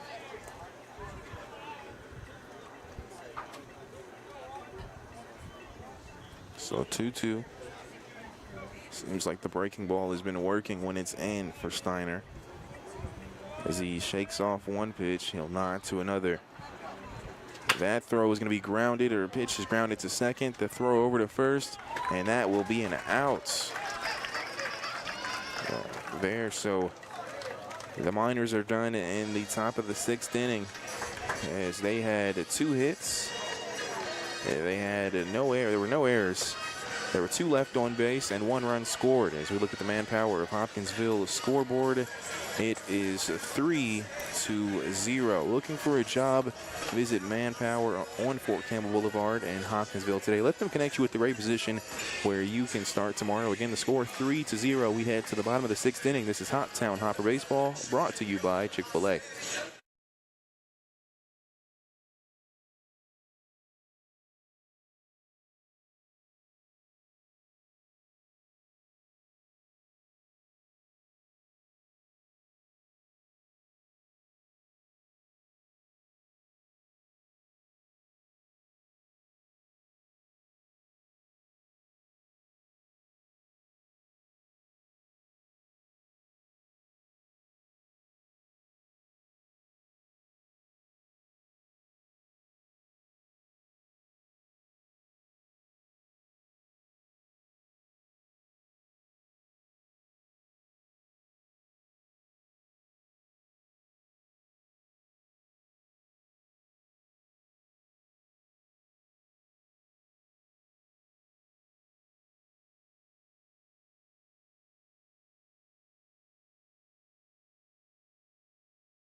WHOP.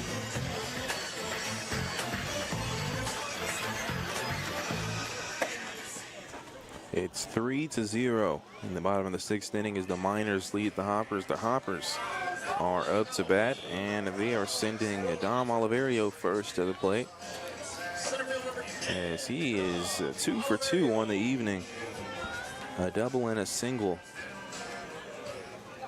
And a new pitcher will come in as Blake Mincy for the Miners is now checked into the ball game. So the pitcher that Oliverio hits 2 doubles on is now different, as that will be a hard grounder to second. It's fielded. The throw is in time. So Oliverio grounds out there for the first out. Now Tate Van Hooser will be at the plate. In his 2 previous at-bats, he had a pop fly to the shortstop, and he was walked in his very last at-bat.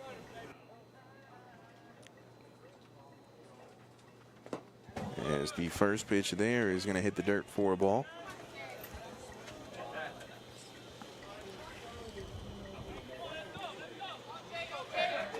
So 1-0 the count.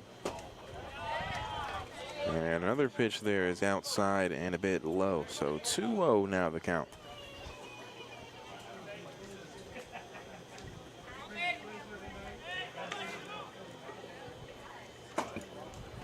The 2-0 pitch is outside as well. So now Van Hooser has seen 3 balls in a row across the plate, or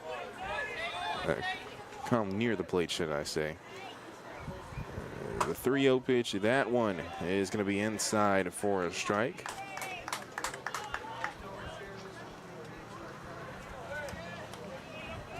Three balls, 1 strike. The pitch is going to be low there for ball 4. Van Hooser walks for the 2nd time in a row. Yeah, way to keep that bat on the shoulder for Tate. Walking multiple times in this game.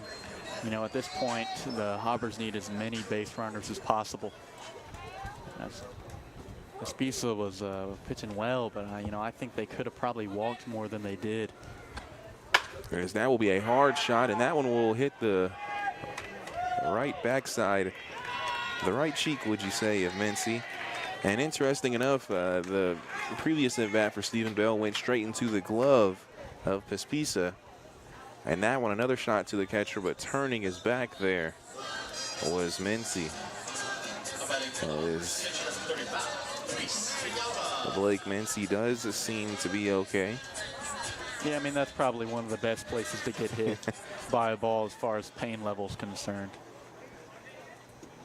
Very true there. As runners now at first and second, excuse me.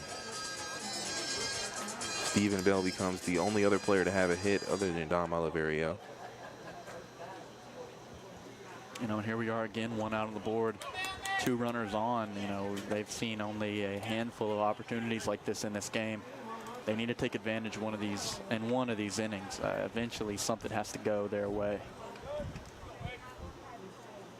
And yeah, you're right. As the strike is called there to Luis Villalba, if you're the Hoppers, you don't want to play with your food in this situation. You got the plate right here in front of you. You need to take care of business. Now, like as you mentioned, runners at first and second with 1 out. And Luis Villalba at the plate, 0 for 2 so far as a pitch is thrown for a ball.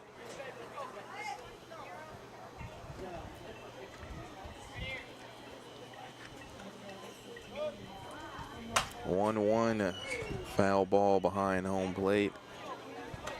That'll make it a 1 ball and 2 strikes.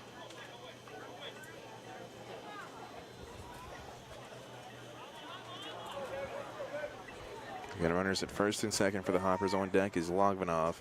That ball will get past the catcher. So going to a second and third will be Stephen Bell and Tate Van Hooser.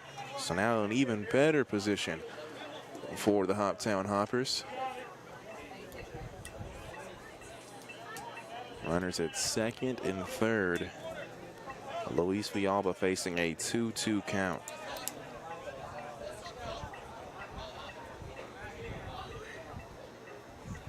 The pitch, that one will go towards right field. It might drop, and it does. So a run scores. Tate Van Hooser comes in, and a throw there is caught by the first baseman, Combs. So Luis gets his first hit of the evening. Van Hooser will come in and score, and Stephen Bell will advance to third. So now runners at first and third with just one out, and Artie Logvinov is going to be at the plate. As we just saw the catcher, Callagher, just signal a couple of signals there, kind of body gestures towards the pitcher. So I might be trying to set something up here. The first pitch is outside.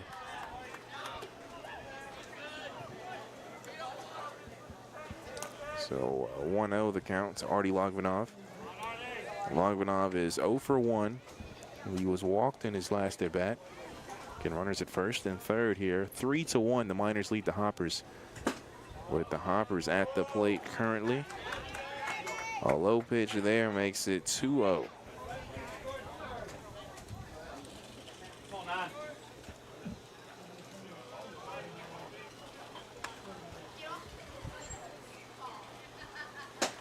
An outside pitch there makes it a 3-0 count.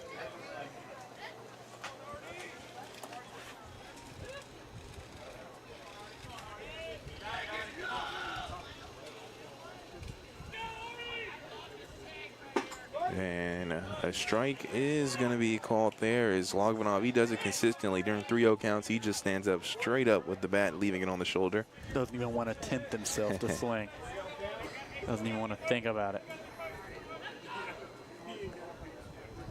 And the 3-1 pitch will be a strike. Now, I wonder if it ever was a 3-0 and it's just a pitch that just kind of came slow and looked perfect, would he last minute try to adjust? We haven't seen it yet this season. Some guys are more likely to do that than others. Just based on how he reacts to those 3-0 counts, probably not. Full count. The throw, that'll be grounded, and that'll be a base hit. So coming in to score is Stephen Bell. And staying at second will be Luis Villalba. And a nice base hit there from Logvinov as the grounder went to left field. And it gets past the shortstop. And now it looks like it's going to be a conference at the mound. 3-2 now the score as the Hoppers starting to charge back here with 2 runs scored in this inning. Yeah, and it looks like, I'm not sure if they'll bring a new pitcher in or not. Actually, looks like they may bring a new catcher in. I'm not sure. Yeah, it does look like they're bringing a new catcher into this game. And so with that and a swapping of equipment, we'll go ahead and take a timeout here because, you know, they do it pretty fast. But, oh, as I say that, never mind. There was a catcher ready on deck here in full equipment. So already coming out here is a new catcher. You don't see that very often when they make a call to the bullpen for a catcher and not a pitcher.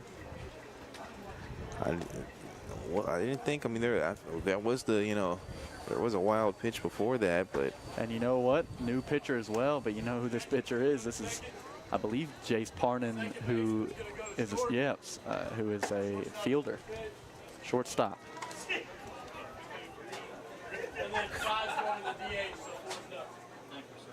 So they will have I think the second baseman's going to shortstop and then bringing in a new second baseman. So we're fortunate to have the Game Changer app. And so we'll probably try to get some help here and see what is listed. We do know that, as you said, Parnan's going to be pitching. So he's getting up some warm-up pitches, and we might have passed the threshold to go to a timeout. So we'll go ahead and still keep it here. But Hoppers here in still a good position now. Runners at first and second with John Keebler coming to the plate with 1 out. And the coach kind of came over and had mentioned all the changes. And I don't know if they were fans for the Miners or the Hoppers, kind of like, are you for real? And he kind of just looks over like, yeah. And then someone says it's that time of the year. He kind of nods his head there. But Miners, as we mentioned, Hoppers, we've talked about this so much, how they need to get wins to make it to the playoffs. The Miners are in the exact same position almost. They're in the 5th seed, trying to get in front of Muhlenberg County at the 4th seed. So both of these two teams on the field fighting for something tonight. Yeah, they're actually closer to Muhlenberg than Hoptown is to Clarksville as well, only a half game behind them. So this game may even mean more to them than it does for Hoptown. But if you're Hoptown, you need, I mean, if you're Hoptown and you can't take advantage of a shortstop pitching with 1 out on the board, then you may not be meant to win the game. So I don't know. This might not be a traditional shortstop pitching. That could always be true, but still want to, you know, he's obviously didn't get too much of a warm up. As the first pitch is going to be outside to Keebler. Now, if you're Keebler too, you probably noticed this, and you're going to see what he's got first. And Keebler being known for walking, I wouldn't be surprised if we saw that here. As that will be a high pitch there for a ball. So now a 2-0 count quickly with runners at first and second. There's also a chance they have him pitching here while they're waiting on another pitcher to get ready, something to that effect. Very good point. As that will be a ball there. So now 3 straight balls coming to John Keebler.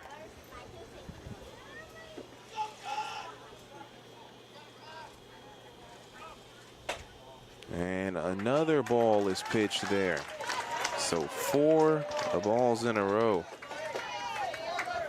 Keebler didn't work too much there to get to first base. Had a lot of outside pitches there. And so now loaded bases before the Hoptown Hoppers, with Keebler at first, Longvanov at second, and Villalba at third. As with a 3-2 is the score.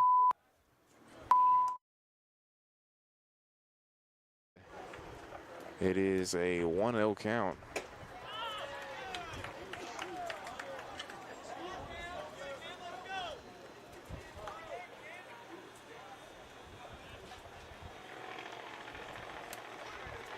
Two to 0 is the count, 2-0 count, and a 3-2 score. 7 to 5 is where we look at in the hitting category. As 3-2 the score here with the bases loaded, and a 2-0 count to Sam Perkins.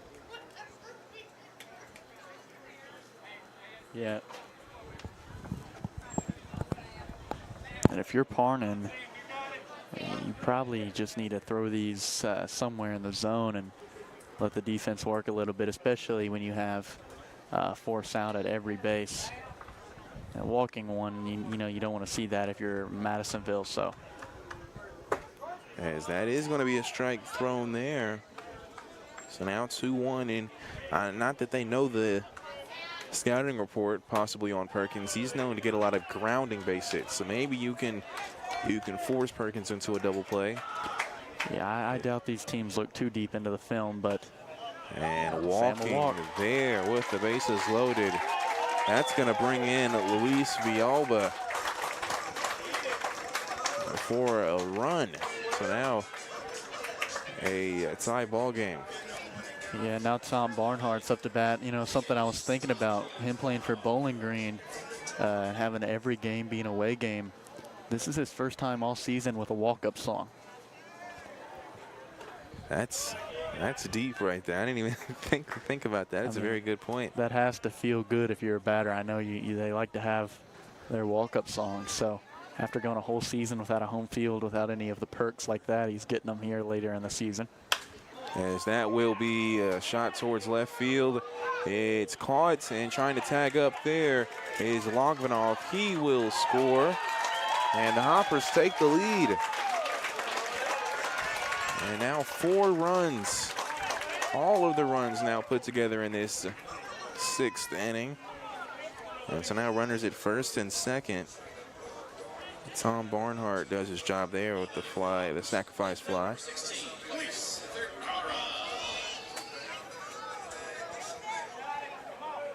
And so Longvanov scores.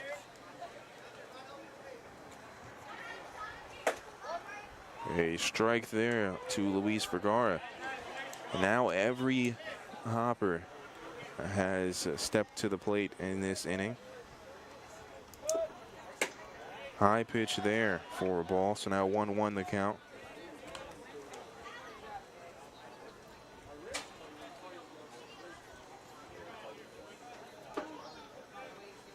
And so it's Perkins at first, Keebler is at second. And an outside pitch there is a ball. So now 2 balls and 1 strike.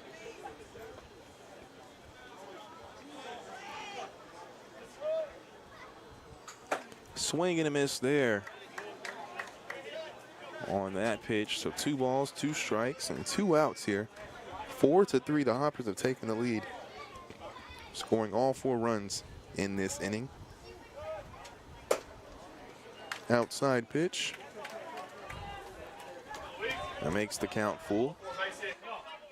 Yeah, in this inning alone, I mean, this has been clearly the longest inning we've seen, but I want to say this inning alone has been about the length of 3 innings we saw just before it. And a swing and a miss there as Vergara will strike out for back-to-back times now. As we'll discuss what happened as far as in this bottom of the 6th after our timeout. Looking at the manpower of Hopkinsville scoreboard, 4-3. The Hoppers leads the Miners. As we head to the top of the 7th inning, this is Hoptown Hopper Baseball, brought to you by Chick-fil-A. No matter what you...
Four to 3 is the score as the Hoptown Hoppers lead the Madisonville Miners.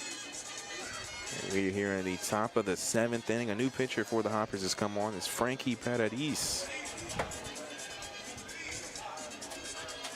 And Paradis is known to start most of his games, but as Davari mentioned, Coach Davari, in the pregame show, that this would be a bullpen night. So this is now the 4th pitcher we've seen. Yeah, and I will mention it because we haven't looked at it as far as weather is concerned. There is a chance that it rains around 9 p.m. We're on a severe thunderstorm watch right now. So if it were to rain and the score were to stay how it is right now, the Hoppers would win this game. Just something to look out at, as I'm sure this game will still be going at 9. So the Hoppers, they want to keep this lead now. And you're right, it's a severe thunderstorm watch. And it's from what I'm looking at, it's currently in effect.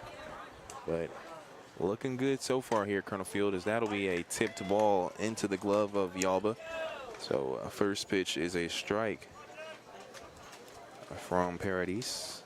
Yeah, and I'm not sure if we've seen Paradis relieve this year. Maybe once, but I can't think of it. I remember him doing it about maybe one time. You're correct. But yeah, normally a starter hasn't started in a while now. I believe the last time we saw him start was the game before last against Bowling Green. That would have been over a week ago. 0-2 and a swing and a miss there. Jack Robinson strikes out.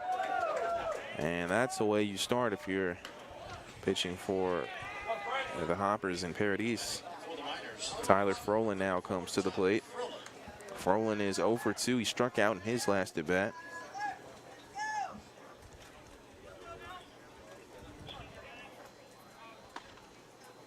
The first pitch is fouled behind home plate, making it an 0-1 count.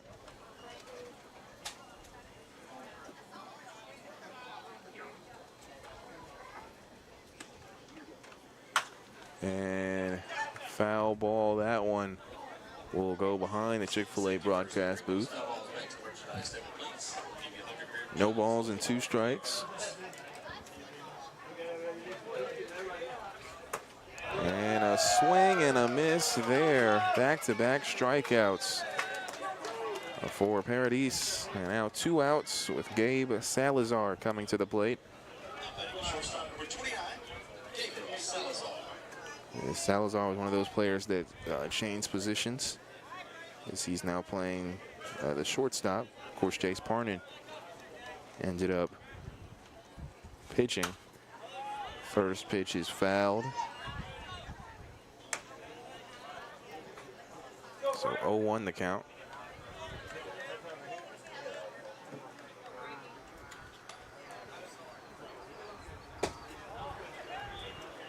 And a ball is pitched there. So 1 ball and 1 strike. Swing and a miss there. That makes it a 1-2 count. Again, Hoppers lead the Miners 4-3 now. Miners started things off 3-0, as that is a swing and a miss. 3 up, 3 down, all by swings and misses there. 3 strikeouts, as there were no hits, no errors, none left on base, and no runs scored in that bottom of the 7th inning, as it is the 7th inning stretch. Now brought to you by Chick-fil-A. Visit them today on Fort Campbell Boulevard and download the Chick-fil-A app for online ordering. Looking at the manpower of Hopkinsville scoreboard, 4-3. The Hoppers lead the Miners, as we will head to the bottom of the 7th inning. This is Hoptown Hopper Baseball, also brought to you by Chick-fil-A.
HOP.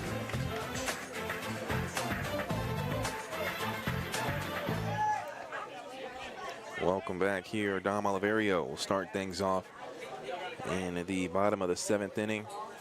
First pitch there is just a bit inside, maybe a bit high as well, as this is actually the 4th time Oliverio has led things off in this game. He is the 4-hole batter.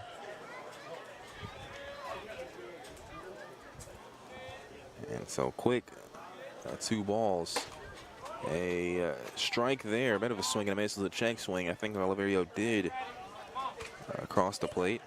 It was in the zone regardless.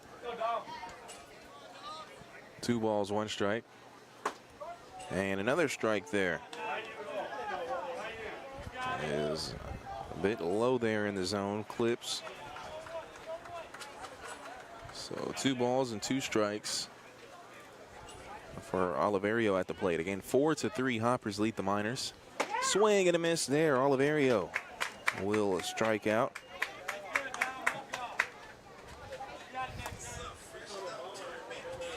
And so now Tate Van Hooser will come to the plate. He is 0 for 1. He's been walked twice on the evening. He also did score a run as well in that wild 6th inning for the Hoppers. High pitch there is a ball.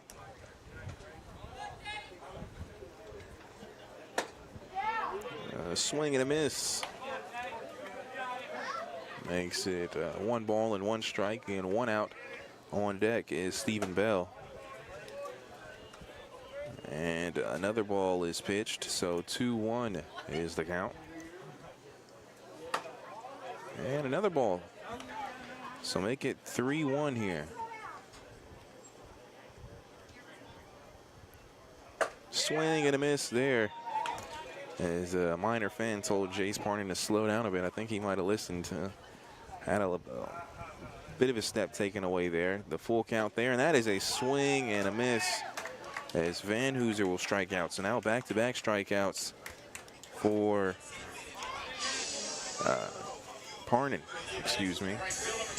And Parnin's starting to get into his groove here a bit, it seems. Stephen Bell's trying to shut that down. Left-handed batter for the Hoppers with 2 outs. And a pitch there is outside. So I think I'm right. The right-handed pitcher, Parnin, is starting to find his groove there as another strike is thrown, just clipping that strike zone outside. And a swing and a miss. That ball might have tipped, and it landed in the glove of the catcher. So 3 up, 3 down in the exact same way that it just happened for the Hoppers. And on defense, as it will be no hits, no errors, none left on base, and no runs scored. And a nice job for the Hoppers. As I did fail to mention earlier in the 6th inning, I said that I would give you the recap. In that 6th inning, there ended up being 4 runs scored. In that 6th inning, there were also 3 hits as well. But in this inning, it was no hits, no errors, none left on base, no runs scored, all coming from strikeouts. As we head to the the top of the 8th inning. 4-3 is the score, as the Hoppers lead the Miners. We'll be back for more action here coming up in 30 seconds. Locally owned and operated.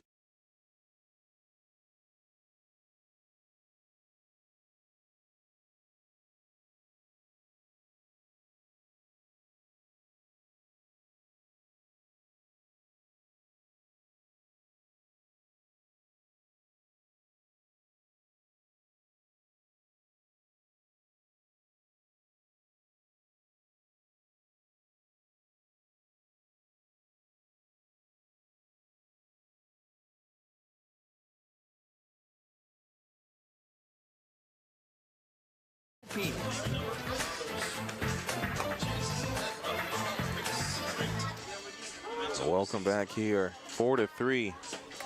The Hoppers lead the Miners. And weather app is not working too good for me right now. Service is not where I want it to be right now. Trying to look at the weather because I'm looking over at the OVL and or Game Changer, and it says that the Louisville Jockeys and Clarksville game is unfinished. It was 0-0 at the time. I think they had just kind of started, and I don't know what the rain is looking like, but if it is thunderstorms, that game might end up being called, which was the game that we were looking at as far as Hopper fans hoping that the Whirlybirds would get a loss. A swing and a miss there, as Frankie Paradis is pitching still for the Hoppers. Another swing and a miss. Christian Callagher is currently at the plate. So an 0-2 count. And that's a foul ball. That one will go behind the Chick-fil-A broadcast booth. So the count remains the same at no balls and 2 strikes. Yeah, and this is a massive inning for Madisonville. As if they don't get it here, they'll have to get it in the top of the 9th. And Paradis is throwing a gem right now. So, and striking out looking there is Callagher. And you're right, he's feeling it. That's 4 strikeouts in a row now for Paradis. And now Jace Parnin is at the plate. He just spent some time pitching, and now he will continue his hitting duties because he did start the game at shortstop. And he only is 0 for 3 on the evening. He has walked once in this game. And a strike is pitched there. Paradis is feeling himself right now on the mound. Strike after strike after strike. And that'll be a foul ball, as that one will wind towards the crowd, and it does go behind him. Hits the light pole right behind the bleachers near first base. And I'll tell you what, if he does manage to go 3 up, 3 down, I don't see how I know they said bullpen night, but I don't see how Coach Tavares would bring him out for that top of the ninth, as that will be a high one there. Gets a bit out of control if he was able to stand up and grab that one. So that'll make it 1 ball and 2 strikes. Out of, I believe, almost about 15 pitches. I think that's about the 3rd ball that's been thrown. As that one, moving his head out of the way was Partner, but that ball almost dropped inside to where I thought it was a strike. But 2 balls and 2 strikes is now the count. The 2-2 pitch is going to be high there.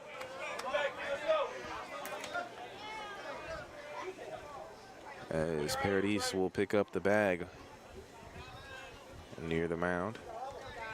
And now a full count here with 1 out. The 3-2 pitch. Breaking ball is going to be a strikeout looking. 2 back-to-back strikeouts looking there, or here in this 8th inning.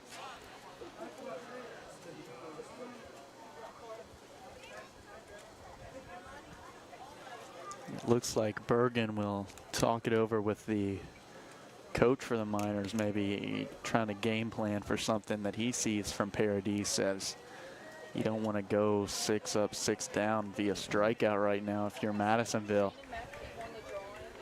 Not at this time. So maybe that coach is seeing something here that he wants to communicate with his batter.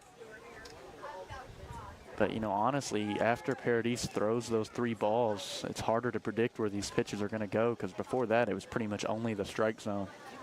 And now you can't just say that and swing every time. As a ball is going to be thrown there. So 1-0 is the count. Looking at the weather here for Clarksville, it does look like that it is raining currently in the area. As a foul ball there behind home plate will make it a 1-1 count. And actually, from my radar, not exactly sure if it is raining right now. But the game does just say unfinished on Game Changer, so maybe a spot that I missed on the forecast. It's not always accurate. As that, it'll be a low pitch there, going almost underneath Fialba. So now 2 balls and 1 strike. Again, if you're Paradis, you want to be careful here with a big hitter like Bergen, but at the same time, you don't necessarily want to walk him, as that will be a high pitch there. That one gets out of control. So we're seeing Paradis here now have a couple of pitches that just kind of losing them. And, you know, I say don't want to walk him. Maybe you do here with 2 outs. And that kind of might have been what the coach and Nazir Bergen was talking about, is maybe with the 2 outs here, you just want to hit him, have him hit for power, as he does lead this team with 4 home runs. And it's a 4-3 lead for the Hoppers. So 3-1 here on deck. If Bergen can reach base, will be Wyatt Cunningham. It'll be his first at bat. The 3-1 is a swing and a miss, making it a full count. And that was a low pitch. That would have been the ball 4. But Bergen got greedy on that one. Didn't want to walk, I see, seems like. The 3-2, that will hit the dirt. A 4, ball 4. So it won't be a 6 up, 6 down here. And now Wyatt Cunningham will come to the play.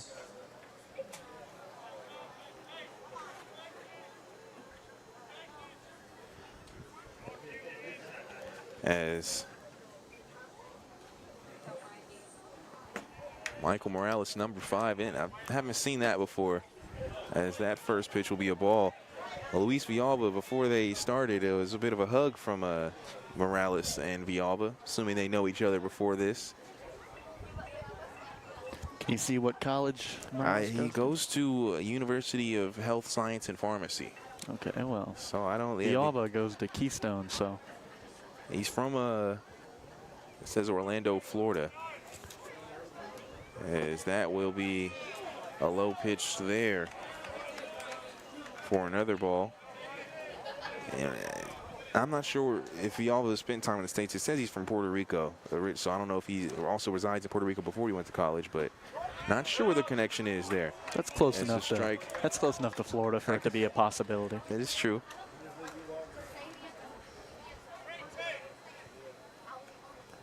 So 2 balls and 1 strike. Swing and a miss there. Will make the count even. And they're gonna say a balk here. So not only is that gonna advance that runner to second, that's gonna take away that strike. And so yeah, that would make it a 3-1 now, wouldn't it? It was just made it a 2-2, so that would make it a 3-1 now.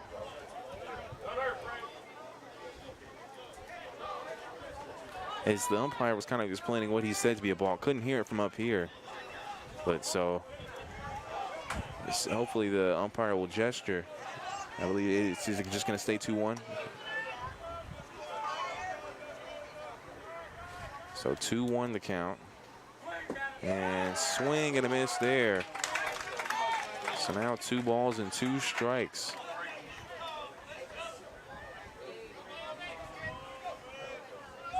Again, 2 outs and a runner at second.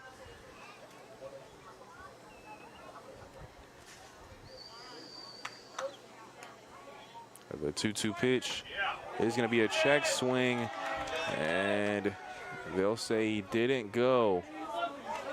So now a full count. Yeah, they checked. Villalba asked to check the swing from the first base umpire, who was straight up just not looking at the plate. So way to go, first base umpire. Way to do your job out there. So now 2 outs with the runner at second. A full count here. The pitch is swung on a miss, but the pitch will get loose. Now Villalba will try to go for it. He'll slide in. He will not make the throw. Or he'll actually make the throw over to third. And so now it'll be runners at first and third on the drop, third strike.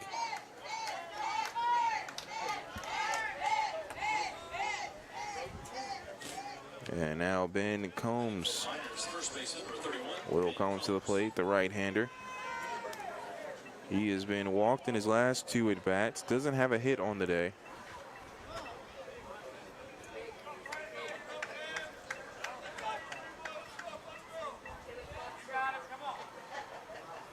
As that will be a base hit to center field.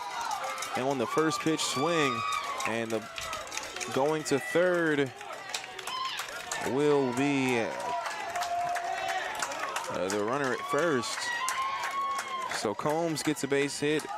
Scoring is Bergen, and we have a tie ball game. Yeah, so after the dumbest rule in baseball on a hitter being able to advance to first base after striking out, they will score a run. So how about that? Baseball's archaic rules strike again. Tough position is looking. The Reds are currently in action. It's a rain delay against the San Francisco Giants. All the little kids that are in the crowd tonight, all the little ones that are in our fans in amongst us tonight. As I'm listening in here, not exactly sure who the gentleman was, but someone seemed to win a raffle or something like that. And instead of taking the money, the gentleman decided to use that to get some bats from the Hoppers and get them signed by the players and give them out to the kids. 707-956. Check those numbers, folks. I believe it's whoever wins the ticket, he's going to do that. So an interesting, really nice thing there is we will have a new pitcher in. I believe that's Trent Youngberg. And Frankie Paradis, I mean, started off hot and then just got a bit cold. And you know what? Based on the hug that Paradis gave Youngberg and the reception he's getting now, I bet this was Frankie Paradis' last game. It was a job well done for him. And I mean, you think about it, you may not like the start or the end, excuse me, but he started off 3 up, 3 down, all strikeouts, and that's 7th. So still has helped the Hoppers in their position right now. And just a tie game as well. Hoppers still in a tie, but Trent Youngberg will get some warm-up pitches. We'll go ahead and take a break. 4-4 is the score. That's what I'm looking at the scoreboard, brought to you by Manpower of Hopkinsville. We'll be back, and it will be 2 outs here for the Miners, excuse me. So we'll be right back. Have more action coming up after this.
This is News Radio WHOP AM Hopkinsville and WHOP HD3 Hopkinsville. News Radio WHOP.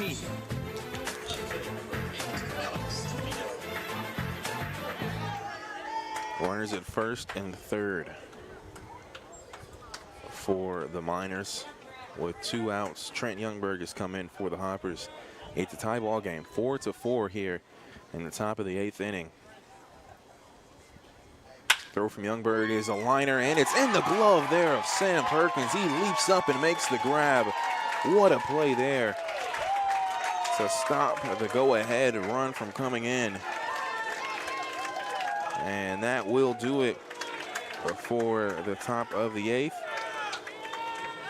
as there were no hits in that inning. Or no, excuse me, there was the 1 hit from Ben Combs. There was a 1 hit. There were no errors. There were none left on base. Excuse me, there was 2 left on base. And 1 run did score. So 1 hit, no errors, 2 left on base, and 1 run scored. We won't take a break. We won't do that to you listening and watching, as we just took one. So I didn't want to talk to you, Ethan. You have a tie ball game here, and it will be your 7, 8, 9 batters starting things here.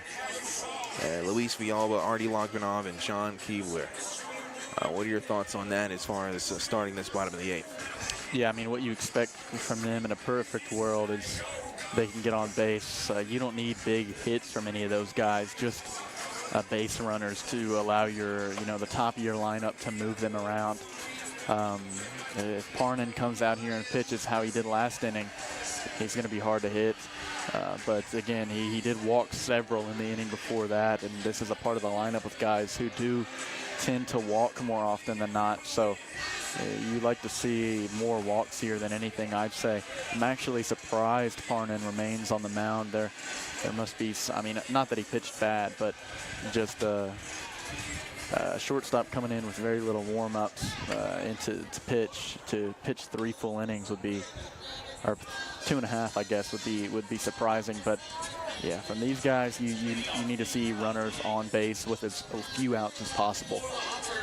And a thing to think about too is kind of talking as far as a pitcher, kind of recognizing some hitters, knowing what they like to do, and scouting. Not much scouting probably being done, as we mentioned, as many games are being played here in the OVL. But as the first pitch to Villalba will be outside for a ball. It does make me think, as far as if the Hoppers can manage to make the playoffs, all of the Hoppers games can be viewed on YouTube. And so that's scout film right there for a couple of teams. I don't know if for this weekend, might want to make those YouTube videos private for some of these scouting teams maybe trying to look in at the Hoppers. As inside pitch there will be a ball, and I won't lie to you, as that looked like a strike from here. But 2-1 is the count, and that ball is definitely low and inside. So now 3-1.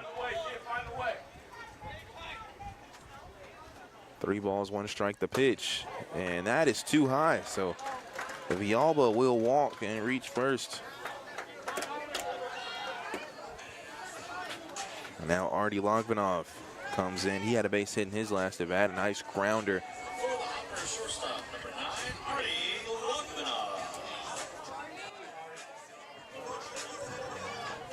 So now 4-4 still, a runner at first with no outs here in the bottom of the 8th inning. And a great opportunity here for the Hoppers to put a run up the board. And as Logvinov a show bunt, he will, with the one hand on partner, gets it. He'll throw that one over the head. And so now going to third and staying at third will be Villalba. And wow. If I'm the coach for the Miners, I am extremely upset at that.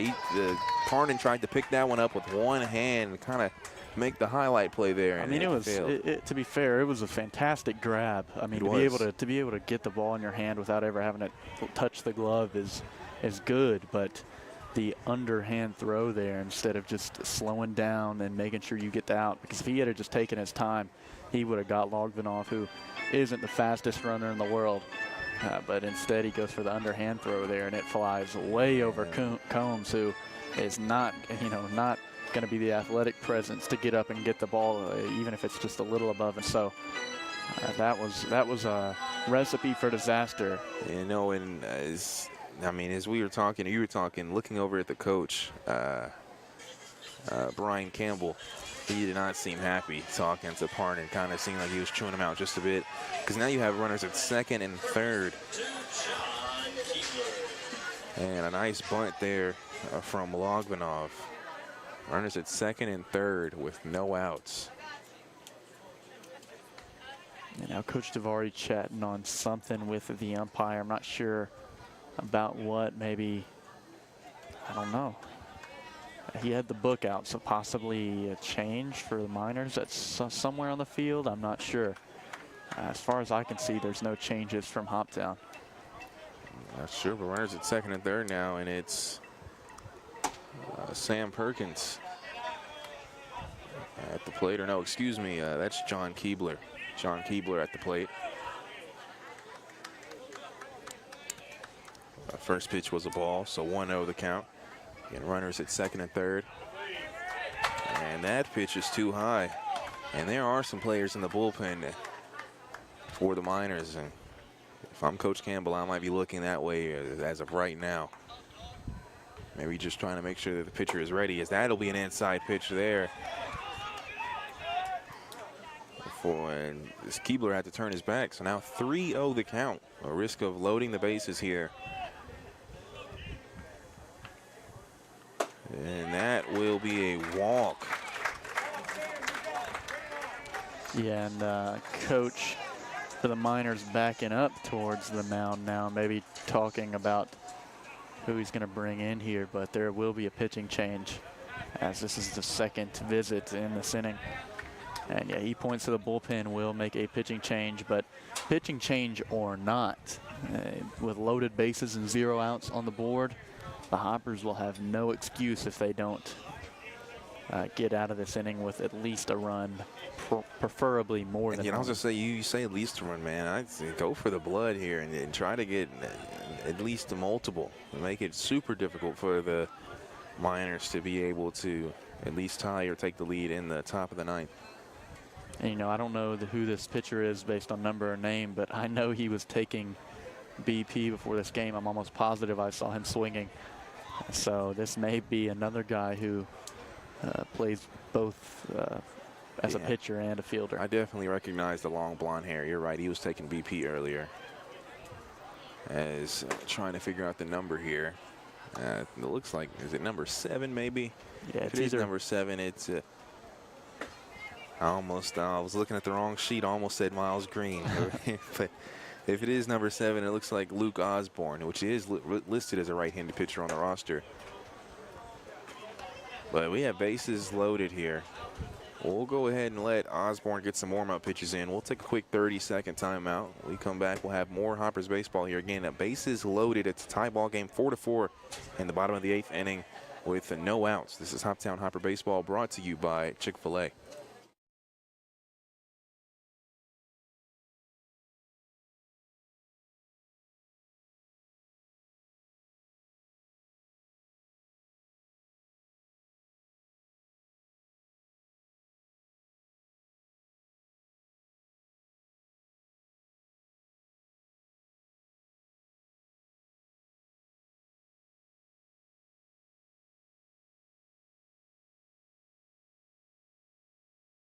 WHOP.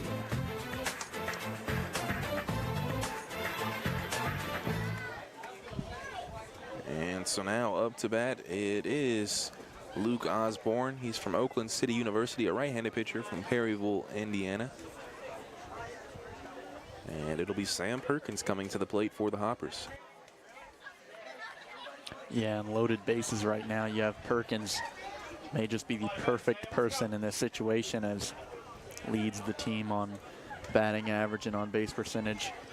I think the on-base percentage is probably the safer bet here, as walk is something that would bring a runner in without any scaries as far as any outs on the board. So Sam Perkins here looking to bring in the first run. If he were to do so, there'd still be no outs. The infield has come in. As it is a strike, and a thing to notice too as far as Perkins, they have the right fielder kind of in, but the left fielder is playing a little deep, and that's perfect for Perkins. As you think if he can get a grounder in between the short and third, as that will actually be going to center field. It will drop. The throw will be made, but not after a run scores. As Luis Villalba comes in and scores. Logvinov will go to third. Keebler goes to second, and Perkins gets the base hit and goes to first. Now Tom Barnhart will come. 5-4 now the score as the Hoppers lead the Madisonville Miners. The first pitch is outside at the Tom Barnhart. Yeah, and I'd like to see a hit, obviously, but maybe a sacrifice fly into the outfield as well from Barnhart. As that is exactly what it is. That ball looks like it might have some distance too. And that ball is going to be out of there. A grand slam. Welcome to the Hoppers, Tom Barnhart, as he gets a home run, his first Hopper home run of the year, and just his, second game here for the Hoppers. And wow. And that's how you get some insurance runs there.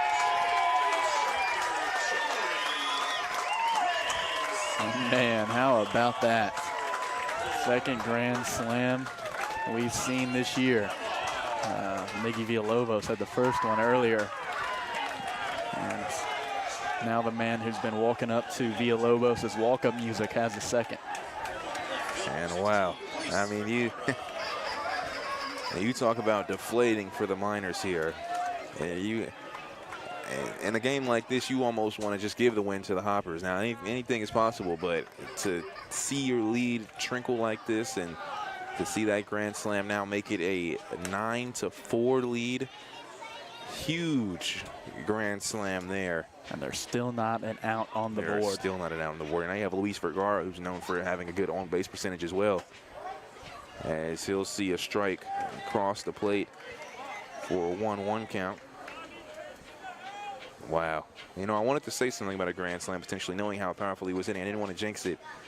As that will be a base hit going to left field. A hard hit there, and Vergara will reach first base. And when it rains, it pours for the Miners. As I did just get another notification on my phone for a severe thunderstorm watch. Once again, still doesn't look like it's close here. Wind is starting to pick up just a bit, but I got a fan above me as well, so that's a factor for me. But, you know, actually looking at the flag, I'm not sure there's much action going on as on the field. But Oliverio is now at the plate with no outs again and a runner at first. Oliverio swing and miss there. Yeah, and what you're going to see here from Oliverio and Van Hooser after him is a lot of swings after seeing those two hits back-to-back from Barnhart and Vergara. Now they want some of that action, and they're sluggers, so you know they're swinging. And he swings and misses there. So now no balls and 2 strikes. 9-4. The Hoppers have now tied the Miners for hits here with 8 apiece. And a swing and a miss there. And a throw over to first is safe. It is Vergara, but Oliverio will strike out. And so now just a 1 out. Tate Van Hooser will now come to the plate. Yeah, and we're about to see, my theory is already 50% correct, so we shall see from Tate whether a hit or a strike doesn't matter. I just think he's going to swing. As he does swing on the first pitch there, a bit outside. I think it crossed the plate though, and that's fouled. Did he walk 3 straight times or just twice? Twice. Okay. I remember he saw, did he strike out? I know he saw a 3-1 count on his 3rd one there. As Vergara will try to steal that, will be a high fly ball towards left center. It is caught, so Vergara will have to go back to first. And so now 2 outs. And Stephen Bell is at the plate now. Yeah, and we've officially made it all the way through the slugging portion of the lineup with 2 outs on the board. Went 50-50, Barnhart and Vergara both got on. And inside a pitch there is a ball.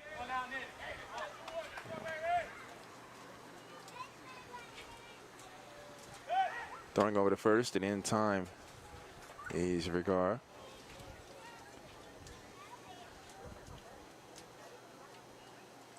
9-4 is the score. Stealing is Vergara. The throw will be made, and they'll say Vergara is out.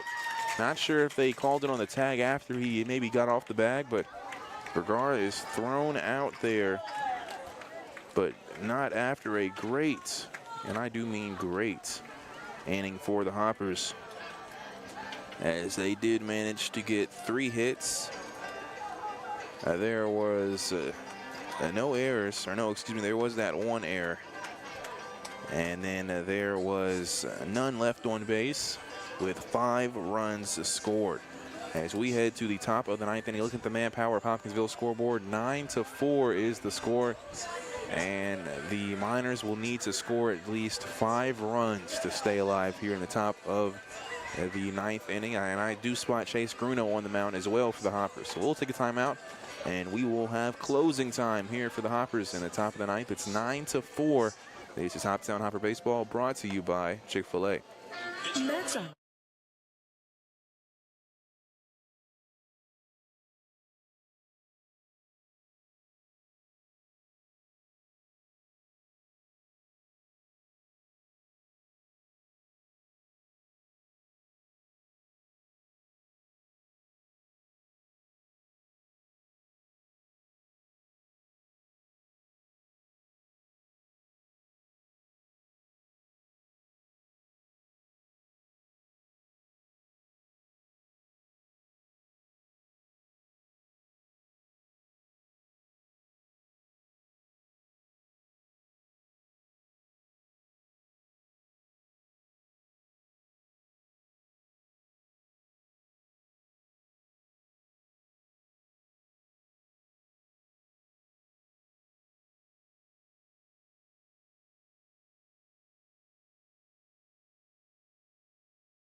It's a 9-4 A lead for the Hoppers. Chase Gruno is on the mound.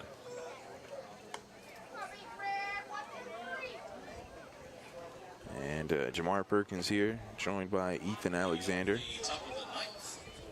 As the Miners will need to score at least 5 runs here in the top of the 9th inning to stay alive.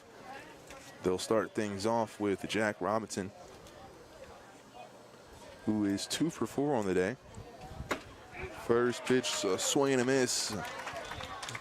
Gas off the mound there from Gruno. Yeah, they really aren't in the best part of their lineup for this comeback right now. 7-8-9, as that'll be fouled. Making an 0-2 count. The more solid part of their lineup is that kind of 2 through 5 areas. Bergen and Combs have been playing well tonight at 3 and I believe 5. Yep. 0-2 count. Throw from Bruno is a swing and a miss there. And so 1 out. As Tyler Froland will approach the plate. 1 out on the board now.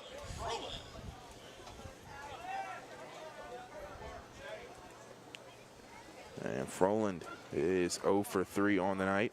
And next up is Gabe Salazar, who is 0 for 4. As that will be a chipper, and it'll go to Logmanov in the infield, and it's caught on the pop fly there.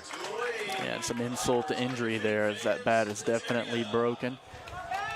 And the Miners now on their final out here in a game that, if you think about it, could potentially sink their season. And the Miners are fighting for their season. 2 outs. First pitch will be a hard foul ball, as that one goes to some people go ahead and leaving early. And misses them by a few feet. Yeah, that one's pretty nearly close to being a bad one, as that goes right in between some folks walking out. The 0-1. And that's going to be a strike looking. No balls, 2 strikes with 2 outs. 1 more strike would do it. And a foul ball, as that one will hit the roof of the broadcast booth and land back inside the field, as the ball boy for the Hoppers gets that one. So the claps can come back here. 0-2. Still the count. The throw to Salazar is swung on and missed. That's the ball game. And it was no hits, no errors, none left on base, and no runs scored. And that top of the 9th, we don't need a bottom of the 9th, as the Hoppers have defeated the Madisonville Miners 9-4. And a great showing for the Hoppers and a great ending. And a grand slam that could have possibly saved the Hopper season, depending on what can happen here in the coming days. But 9-4 is your final here at Colonel Field. The Hoppers come out on top. So we'll go ahead and take a break. When we come back, we'll have our post-game show here coming up. This has been Hoptown Hopper Baseball, brought to you by Chick-fil-A.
Welcome back here. 9-4 is your final as the Hoptown Hoppers defeat the Madisonville Miners here at Colonel Field. And it was a game where, starting off, the Madisonville Miners ended up taking a lead 9-4. As we are currently now being joined by Tom Barnhart. And we're currently live on air. Tom, first off, congratulations on the win. Talk to me as far as what was the mindset going on as far as, the Grand Slam? Is that now, would that be your first one on the year? I know you played with the Bowling Green Pistons. I had one with Bowling Green. It was against Full Count. But today, I was really just thinking swing hard. The at-bat before, when I had the sac fly, I feel like I had just missed it, and I should have put it out. So I was going into that last at-bat with just the mentality of swinging hard. Yeah. Pretty sure we had one out in that situation, so something in the air as well. For sure. To score another run. But I felt like I was out in front of it, and the ball just kept carrying, so I was even surprised by that one. And so I was going to ask, so when they left the bat, you weren't 100% sure if it was going to be gone or not? Not at all. I saw him running back, and I had one, my first at-bat, I feel like I had hit that one better, and it didn't even get to 5 feet from the fence. But this one, to center compared to left, and he kept running back, and I just kept thinking, no way. Yeah, there was a way. And so what's the mentality playing for Bowling Green, and literally just playing against the Hoptown Hoppers this past Friday, and then making the switch here? How did that come about? I heard that Coach Davari kind of reached out, and it was basically you didn't want to stop playing baseball this summer. You wanted to keep on playing. How did that work out for you? So I was with the Bowling Green Pistons for so long because I had no other place to go. Bad to say, but I just wanted the reps at a certain point because the playoffs and making it further just wasn't realistic. So once I got the text, it was Saturday night. I got the text at 7 p.m. I was surprised because first time I had heard of it, and I was with my head coach at the time, and he said, he had asked, and I'd given him your information, so got that all situated, and I was ready to play Sunday. Ethan? Yeah, I mentioned this earlier. Just y'all not having a home field this season and not being able to have the perks of a home fan base or stuff like walk-up music. How big of a difference is it to have some stuff behind your back as far as the home field is concerned? I'm just beyond grateful. I know I wasn't in the most ideal situation, but me and the team and the coaches were making the best out of it. And I'm not going to say one team is better than the other, but with both teams, I can see both groups of guys are very tight-knit, and with this team, they have the fans and a bunch of other perks on top of that, so it's just really nice to have. I'm really grateful. How welcoming has it been for you? Literally just being enemies, I guess you could say a little bit, maybe, but rivals, just to kind of turning and being the new guy. It's been a couple of late additions as far as this team, but you, of course, the newest. How has it been just now, joining, like I said, a new brotherhood is what we say for the Hoppers? I feel like I've been welcomed 100%. First at bat of my first game, I was a little nervous. First at bat of the game, lead off. Didn't go how I wanted it to, but pressure was definitely getting to me, but I just kept on playing baseball, and I'm just glad to be able to do good things for this program. So speaking of pressure, not to put any on you, not sure if you've kind of looked at the standings as things in the nature. A big game tomorrow night against Clarksville Whirlybirds. Hoppers have not fared well against Clarksville, 0-4 against them. Do you remember any things playing against Clarksville with Bowling Green, and what's your mindset going into that game? And with the Hoppers, really a must-win game tomorrow. With Bowling Green, I think we actually ended up splitting the game with them, or all of our games. It was 2-3 or 3-2 or something. So I know that they're a beatable team, and I've seen basically all their pitching, and I really have an edge whenever it comes to playing against Clarksville. So I'm just really excited to be able to be a part of that game tomorrow. And our player of the game is brought to you by Skyline Animal Clinic and Oak Grove Animal Hospital, who supports all the area schools, athletes, and students. Skyline Animal Clinic has been your source of veterinary care for small animals since 1956. Call them today for all your pets' veterinary needs. Ethan always asks you who the player of the game is, but I think it's pretty easy tonight. Tom, it's definitely you on that big grand slam. Congrats on your second of the season, and congrats on the victory, and thank you for joining us here. Thank you for having me. Again, Thomas Barnhart. We'll take a quick timeout, and we'll come back and wrap things up here and talk about what's to come next for the Hoptown Hoppers, as this is Hoptown Hopper Baseball brought to you by Chick-fil-A.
WHOP.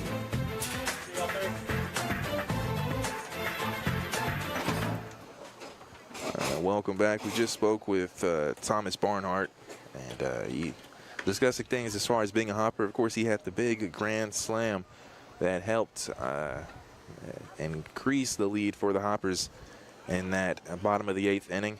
And 9-4 was your final score, and again, he was the player of the game. Do want to mention the games coming up. So Clarksville tomorrow, the biggest game of the season, and that's an understatement just saying that. It will be, I believe Clarksville plays their games at 7:05, if I'm not mistaken, as I can double check here. But what are your thoughts going into that game, Ethan? Yeah, I mean, tomorrow's game is make or break. You know, to be 100% honest with you, winning tonight was close to a must-win. Obviously, these last 3 games are all going to be close to must-wins, and Thursday will likely be the same situation. But tomorrow's game, I'd say whoever wins that game is probably going to have the edge for the playoff race. If Clarksville wins, it's pretty close to a guarantee that they're going to make it, because Hoptown will only have 1 more game to win, and I think they'll be a little bit too far behind. And if Hoptown wins and they win Thursday, I don't know the exact numbers or the math, but it has to be pretty close if the Hoppers are able to win their next 2 games. You know, from my guess, I would say that the Hoppers probably need to beat the Whirlybirds tomorrow, and then hope that either the Rhythm or the Stallions, Railroaders, can defeat the Whirlybirds.